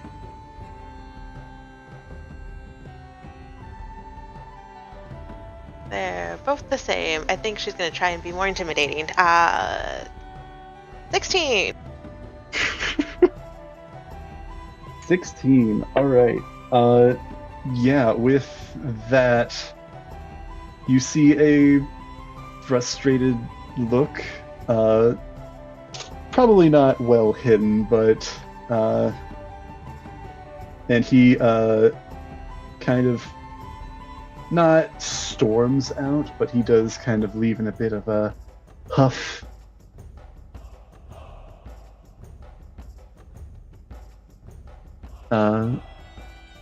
He has left, so it is just the two of you, Fergus and Celia. Well, I suppose I'm not entirely privy to the master's every machination and plan, but I take it you have a purpose to returning this night? I am searching for something. Hmm. And I need to know if that something is here. Well, may I ask what that is? A man-made puppet. You see, Fergus, like, he goes to take a sip. After what he said, he goes to take a sip of his wine, and he, like, takes a relaxed sip, and then as you say that, he kind of, like, almost chokes on it a little bit. It's like, what are you looking for? Why are you looking for such a thing again? A job. Job.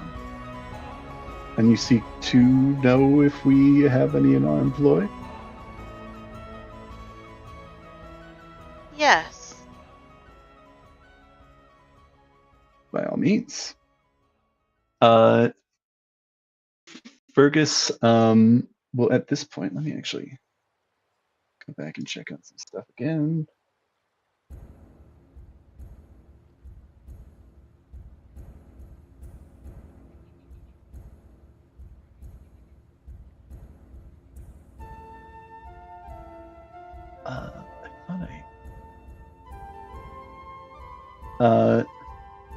Okay, yeah. Well, if that's the case, I suppose it's fine. Let's walk from it if you. She'll motion for him to lead the way.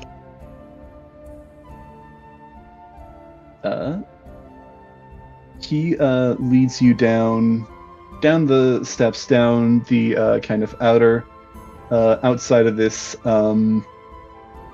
this captain's cabin, where you do see, not like pressed up against the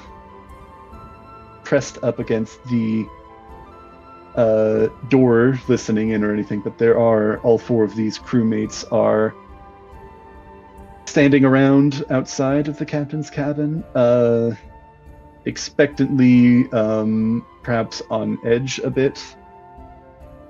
Fergus actually kind of turns to them and says, "Will you relax?" This does not seem to change the mood of the crewmates here. You follow him down back to the main deck, and he actually leads you through back into this corridor, kind of on the main deck, where you know that some of the crew members, you would stay in a lower deck, where the performers would sleep. The crew members, though, would stay on this deck, and he actually follows you down, shows you down to kind of at the back. One of these rooms, instead of a sleeping quarter, seems to be a kitchen. The cook does not seem to be awake, or at least not working at this late hour. But kind of in the corner, arranging supplies, you see what you would assume would be a familiar figure. Actually, no, it is a familiar figure. You spoke with another creature like this earlier this very evening. You see a Nimblewright. Simple, actually, no, pretty ornate in design, I would say. Let me see, do I have this loaded?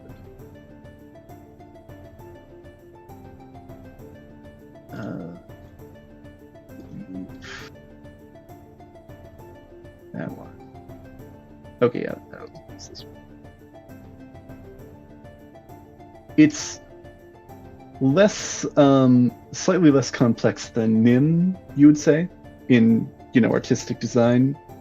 but it is still fairly finely crafted, nicely made. It's like that image. It's not giant and it's not covered in moss. It's just I was looking for something and I liked that design, so yeah.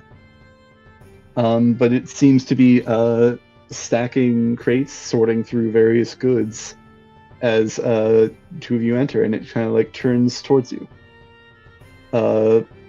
Fergus goes, I know you've been out for a while, but shortly after our escapade in Baldur's Gate, we made another visit down to the island of Lanta.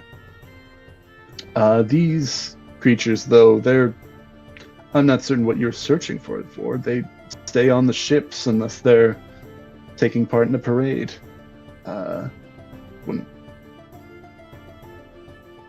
Not certain what mischief it could have gotten up to, but do you have something you need of it? What may I ask is the problem?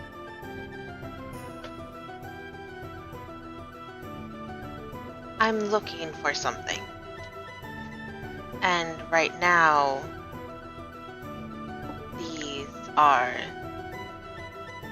the best lead that I have.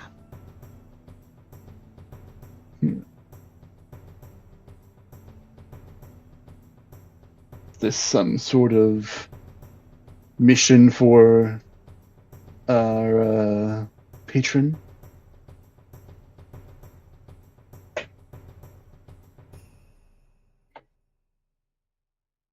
If so, I'm sure he'll understand the complexities of the situation.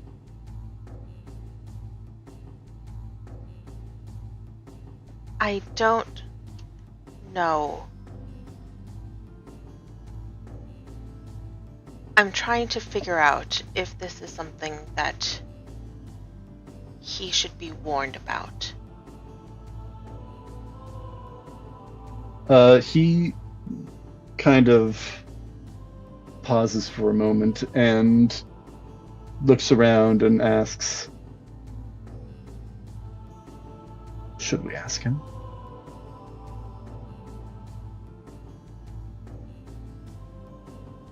I was planning to send a letter, but maybe face-to-face may be better.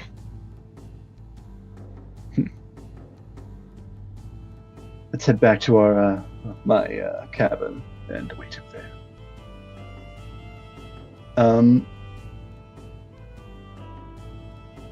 So, do you agree to that? Do you have some other suggestions? Yeah, no. Okay. She'll follow him. Okay.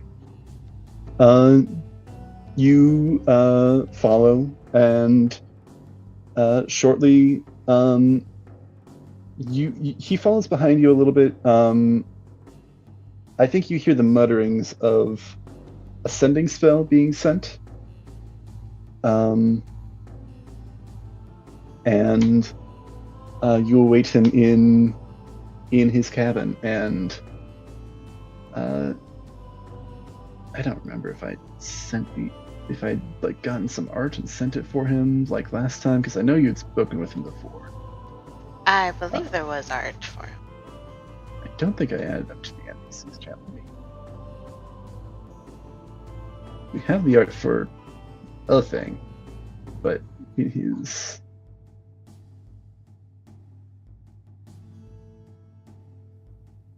I'm Sorry. scrolling up through the art channel and I just got to the Virginity Rocks meme and I was like, what happened here? Cordelia? Or not Heidi? Okay, no, this is going Yeah. past. No, yeah. No, it's... You're good. You're good. Okay. Yeah, I saw that, and I'm gonna try to figure out what conversation led to this. Yeah, I was like, wait, where did that come from? I think I had sent his, his form, but not the disguised form. I think I was having a hard time finding good art for that, which I'll look for that again. But strolling through the doors of this cabin does come Captain Zardoz Sword, or you know him perhaps by a different name, but well, I mean, most of the time you knew him. Captain, He was my captain. Sword. the owner of the circus kind of steps through the doorway gracefully. You actually see the sailors outside seem to be standing a bit at attention. Actually, you know what? At this point, before we get into that, I'm going to go back and check in with Cordelia and Othronus. Cordelia, Othronus, are you serious about like taking a detour back to the Yawning Portal? Probably, but this only happens after he realizes that one is gone. That what is gone? When he realized that Celia's gone, he just realized I could probably just wait for her at the bar. She'll probably figure out I'm there. I think with your natural one, you're not the one to figure it out, but you do, Cordelia, you do realize kind of midway on the way back, yet Celia has sleuthed away. Well, where's your honey buns gone?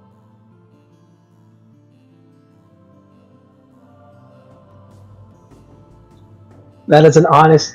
That's the reason he stops the original thing and just starts looking around. Celia? And Cordelia See just a start bakery calling for her. anywhere. Not a bakery, silly. Your darling Celia. That's right. You have weird things for naming. Strange.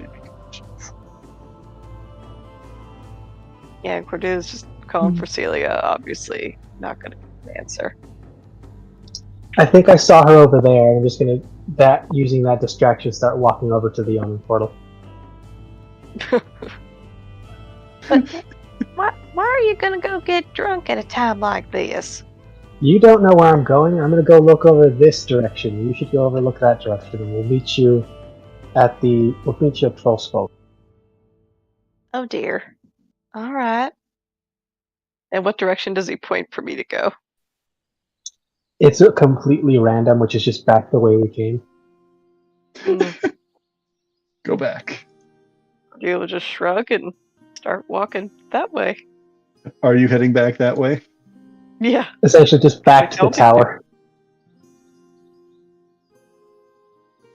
Well, man. Okay, so Thronis split the party, of course. You know, it was nice having like a day where the party was together. Well, no, actually, no, you guys split up for the date. Never mind. We had very few moments today where we're together. For a full 24 hours. You know, but this is not a team thing. This is a sometimes parrot. When it's convenient.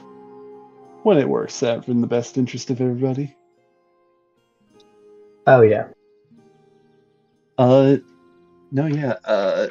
So, Othronus is going back to the Yawning Portal. Cordelia, where are you going? You're heading back the way you came. Or is there a destination you have in mind?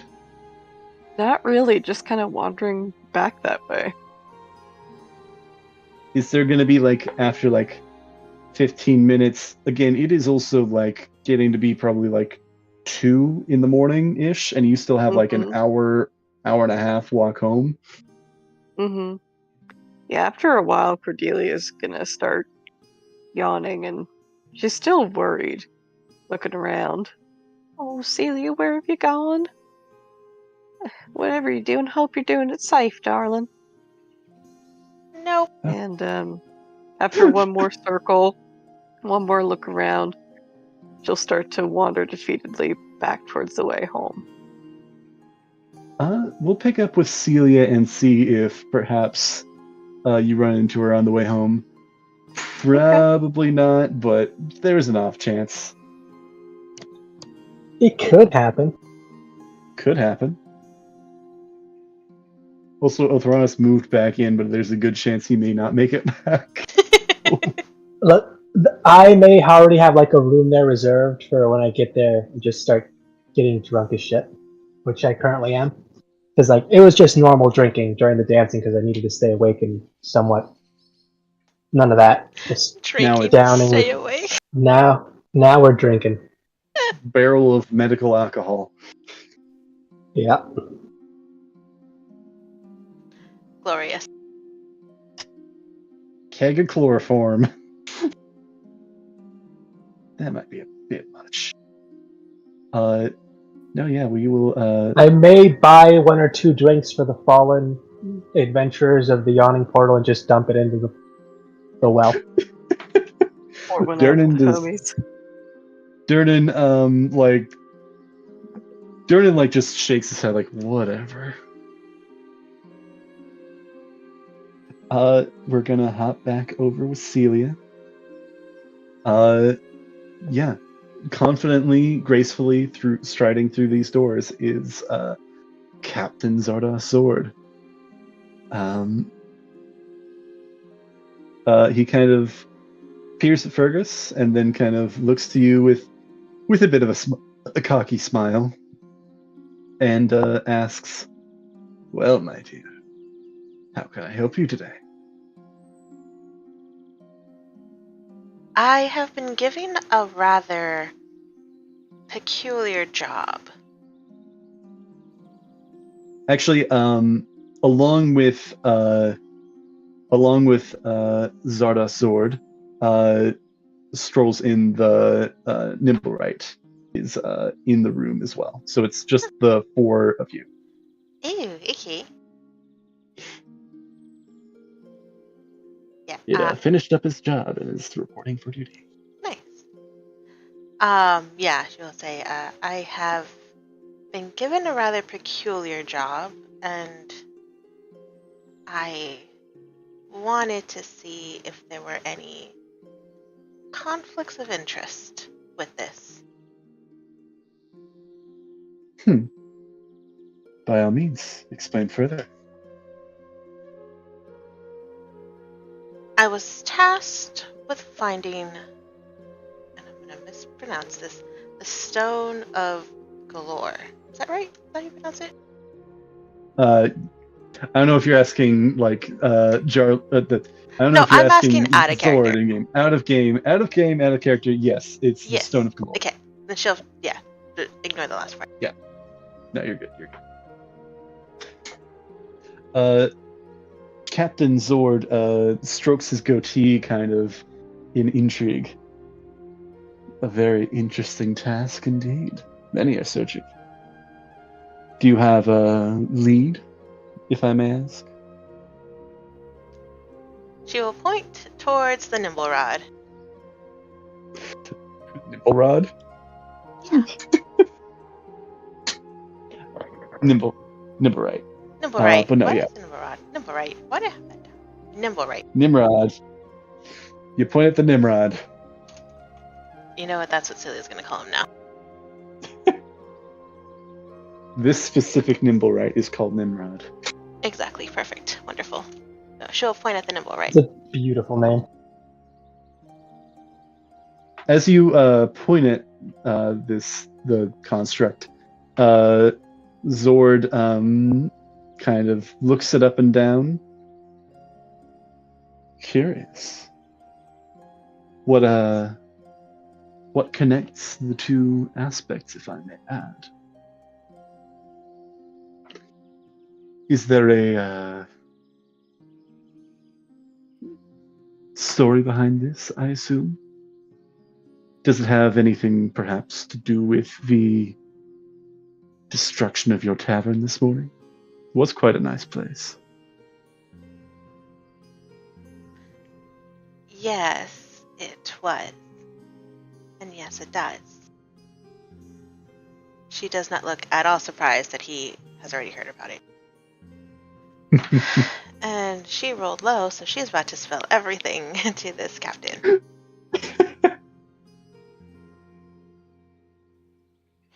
So she will go in and start telling him about Rainier and what Rainier has told them. Okay. So somebody had a lead and someone decided to take them out.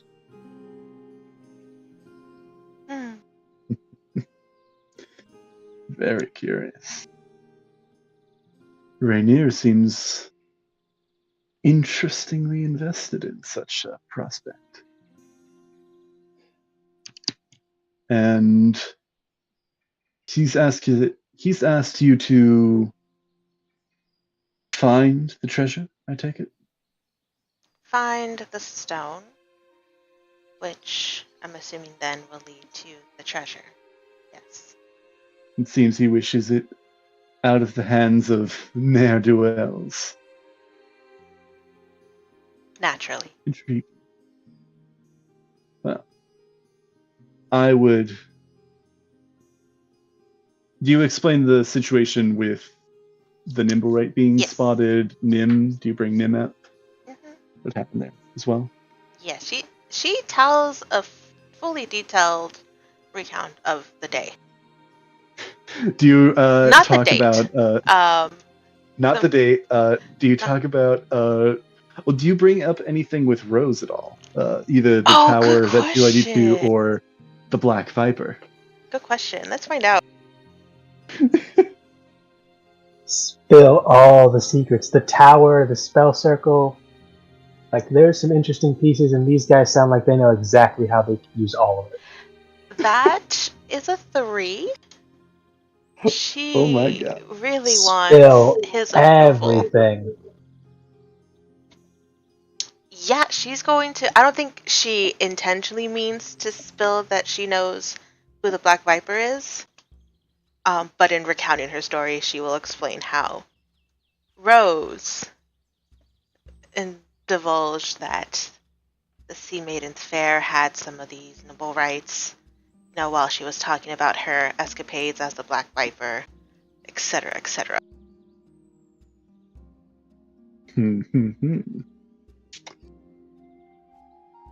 Interesting indeed. You've done well, Celia. I would say at this point, your companions will have questions about the Sea Maidens Fair. I would say, if they wish to investigate, by all means, let them. Fergus, if you will, if they do ask around, invite them, perhaps, if they request to speak with the captain, the owner of the Sea Maidens Fair, offer up a dinner. And I know plenty about you, my dear, but I wish to perhaps investigate these companions of yours, see what they may value. I may have an offer for them, a deal, depending on their interest level. I do find this all rather intriguing. If you can, don't. Rolling. Oh yeah. Is she mortified about this proposition? It's like, oh God, no. Or is she excited? Oh, we're all going to be on the same team. Finally, honesty. So that was a natural 1. What's that mean? Yay! So, regarding my companions, she had to search long and hard to find a word that fit them. I think I more or less already know what it is that they cherish and value. Oh, and what would you? She will start to give a detailed description on Cordelia and her family and Silas Duncan. And then a detailed description of Orthronis. And I don't think she's quite put together the exact organization, but she will let her she's just know out here spilling everybody's whatever beans. organization attacked them at Baldur's Gate and at Rainier's party. Okay, so are you also I am sharing spilling that. everything that Yes. Orthronis has shared in that respect? Oh man. Not everything, but the fact that he is still with them, though with a separate organization within them. But he was, in fact, part of the gang that But hit he you was, guys. yes. Yeah, that she's letting him know that. He kind of again scratches his goatee. Very interesting. He was there that day. To think that fates would intertwine such as this. Perhaps we can see if he can be of use to us. Or us to him. Oh, did you tell him that he was the one who essentially did any killing that happened? It was probably him. No, I think she still blames that on your female friend. Do you give him his card? You do have. No, I don't give him his card. You have Not multiple give him his cards. card. You have multiple Maybe the cards. male. Orthronus, You have multiple cards. Networking. Deal with your problem. Orthronus, male escort, Orthronus. Oh my god, yes. You got a couple. Oh my. No, I don't give him any of the cards. That would be hilarious. Here's the thing: they No, do that's have like they have both his name and the name of his organizations. Great. I mean, you've already given his name, Thronis' name, I believe, and Yeah. he actually does seem to kind of as you're bringing up what the situation with Thronis is, he does seem to be following along with so he's with the Doom Raiders. Oh boy. So he does seem to, follow along with what is going on. Let's see. But yes, if your investigation does lead you here with your companions, I would be interested in speaking with them still. Their pasts do not always determine their futures.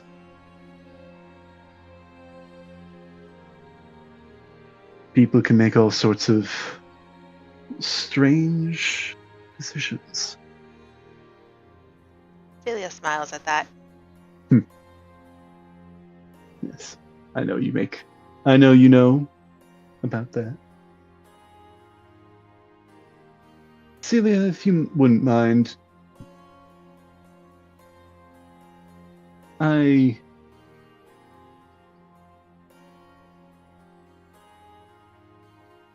don't share too much about my motivations here, but I feel it's for you to know at this point. You are actually proving to be quite a valuable asset in the city.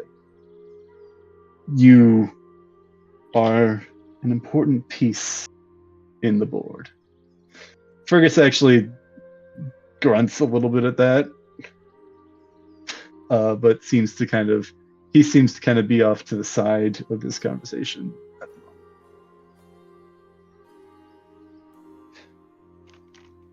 God, if the captain was in there, she would flip him off.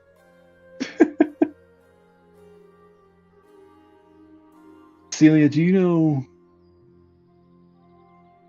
there are, many, many goals that we are striving for here. Do you know what it is that we are looking for the most in our time here? She will shake her head. Respect. Dignity. Our troop here is but a part of a larger community. That of Luskan, our patron city. One of, a particular member of House Benray has a mounted interest of it as its lord. But that city, it is not given the respect it deserves, the dignity. My goal here is to help Waterdeep. Really? And in so doing, gain Luskin the respect it deserves. Do you understand? She will nod her head. This city's previous open lord took advantage of its citizens and, in so doing, has created a golden opportunity to show our worth to this city's leadership. I trust you will do your best to operate with, well, you have done quite a good job of operating with subtlety. But if you are able to complete your goal and find this collection, this hoard, this very few words to describe it properly. But if you are able to find this hidden stash, then bring it to me. We will have accomplished our goal. And I will have made it worth yours and your friends' whiles as well. That is part of why I wish to discuss this. To see if whether they are trustworthy, indeed, in sharing our. Her chest kind of puffs a little bit with pride during his speech.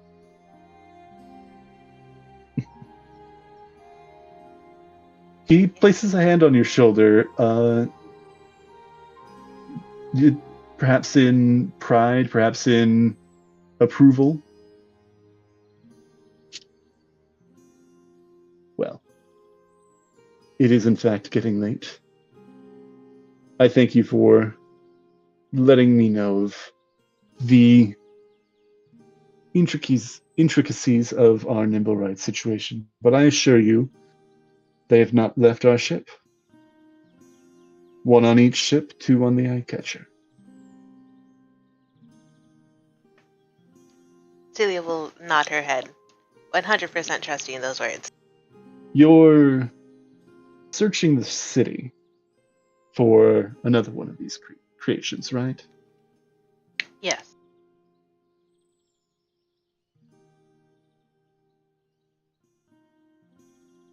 I want you to do something for me. Suggestion, if you will. After giving our ships a thorough enough investigation, Fergus will invite you and your companions to join me for dinner. Tomorrow night, a few nights from now. I will be able to judge your companions then. And once we are done, I believe Captain Zardos Zord may be able to make a few connections that may help you in your search. But we can use this time of investigation. Thank you, Captain. I'll make sure my companions are able to attend. Now I believe it is late enough. You best return to your manor and call it a night. You have busy days ahead of you. She'll rise up from her seat and just give a quick nod to Fergus and dismiss yourself from the room. Yeah. You see the 4 crew members yet again, kind of looking now at this point a bit dismissive of you, and you hear one of them faintly scoff a bit as you kind of walk off the ship. Is there any last things that you'd like to do at the docks? No, she just kind of raises her head higher and quick hair flip as she walks past the 4. jumps off the boat. All right.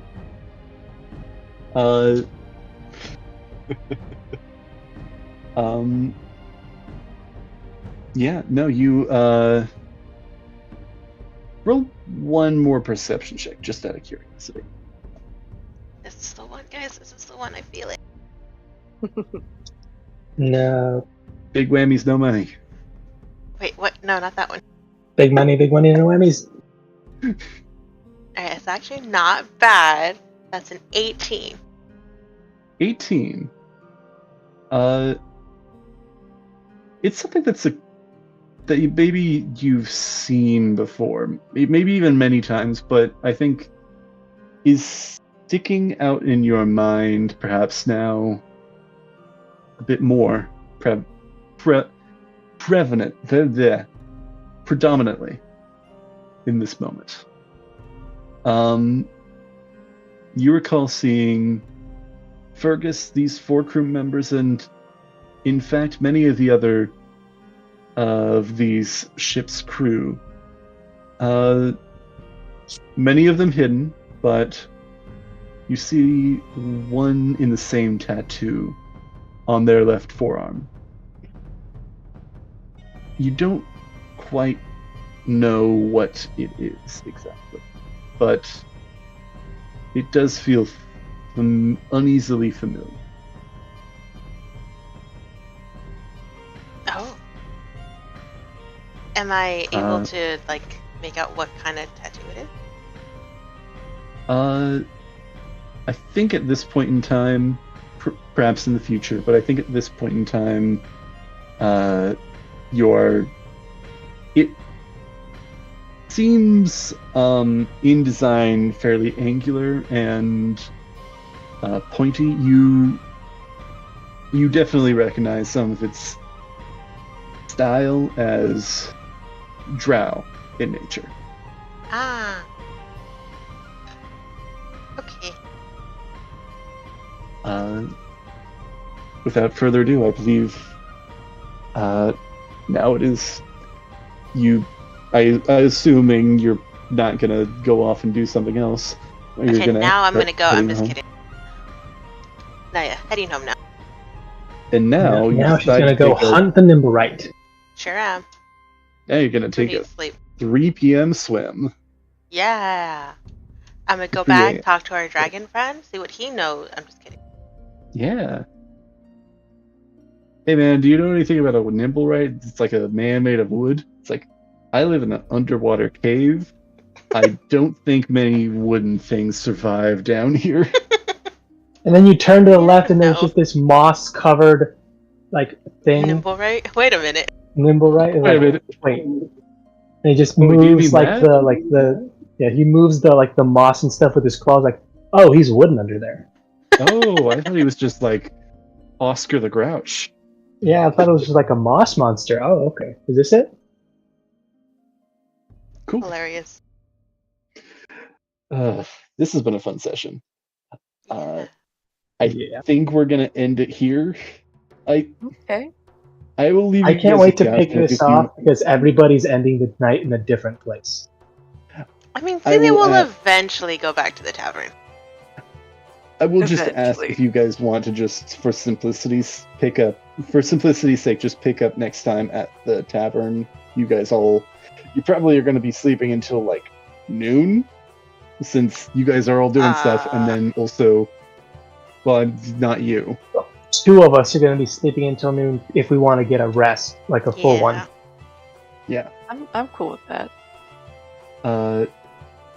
Yeah, We could also just like say pick up at noon, and like you guys have like a late breakfast, early lunch, and you guys have brunch, and we'll pick it up around. I mean, I'm having more or less what I can have at the tavern, because that's more or less where I crashed. That was the yawning portal. Okay. So you crash there. We'll just say we'll just pick up next time in the morning, and we may go over a bit of like how evening. It won't be hard to find me if you need to. Otherwise, I'll probably come back to the tavern. Point being is that we're going to try and make sure that we're actually picking up next time, not having an entire another session establishing how we had everybody a is session fed. of good progression last time. This is just us, checking stuff out.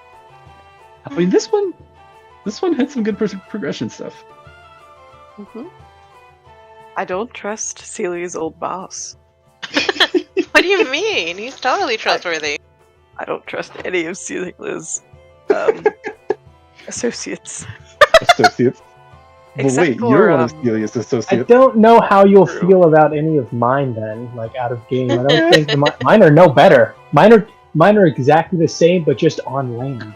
Yeah, but Celia, she's so Huh? she's so blatant about it. Well, not blatant, but like she She's doesn't buying care in. Have about I not the been first handing piece. out business cards with my hey, if this is we're there's a Yeah, but you're so suave that it just doesn't seem as threatening. Celia's not very what's the word? Charismatic. No. Subtle. That also works. Same no. Oh man. Should be fun. I can't wait for you guys to meet him. I'm sure it's all gonna end up great, Yeah. and I'm probably not gonna get what any of this is at all because I know, like, my intelligence and wisdom is just not there. I'm more just the face and muscle when needed. It'll be very interesting. We'll see how that all goes. Oh boy. Oh, There's Time. I've been This is looking gonna for be some a- character art for like an older Zimzu, and I think I found some. Oh, neat. This is going to be a session that we're going to look back on, and you guys are going to go, oh, for a number of reasons, I think. Guys, if we all die, I am sorry. Ooh, those are nice. Nah, it's all cool. These Sure three you are. I'm picking from. I am. Celia doesn't. I am sorry. Well, Celia's Celia may like, not I'm be sure. one of them. I literally rolled Uh, a 3, a 2, and then a 1 to see if Celia would tell him everything, Oh my which was fun. Yeah, no, remember how we were rolling really great the last couple of sessions? I think the luck Yeah, I fight- knew eventually. I was wondering when the other shoe. Yep. I mean, plus side, it's not a battle, so I didn't die. No, but least we we didn't might get die. roped into. I'm honestly with this guy. I could see him talking us into doing something for him, or just Oh, yeah, disguising I- what he Also- wants us to do as a way for us to get forward. There's also, arguments to be made. Is this, a bad deal? Is this something that you may be interested in? Or is this Oh, no, something I that you can- want to avoid with a 20-foot pole? I can very easily see this being pitched perfectly for something we should totally do, and we probably will get something out of it. But he'll get something way better. Yeah, there's stuff I want to say, but I can't because they're just. It's hard, isn't it? Just because you know how the story is supposed to go on and you want to tell it. Next time Okay, on so- Dragon Ball Z. Out of the last three I just posted, which one do you think is the most, like, for Zimzu, like in his older Oh. years? Absolutely.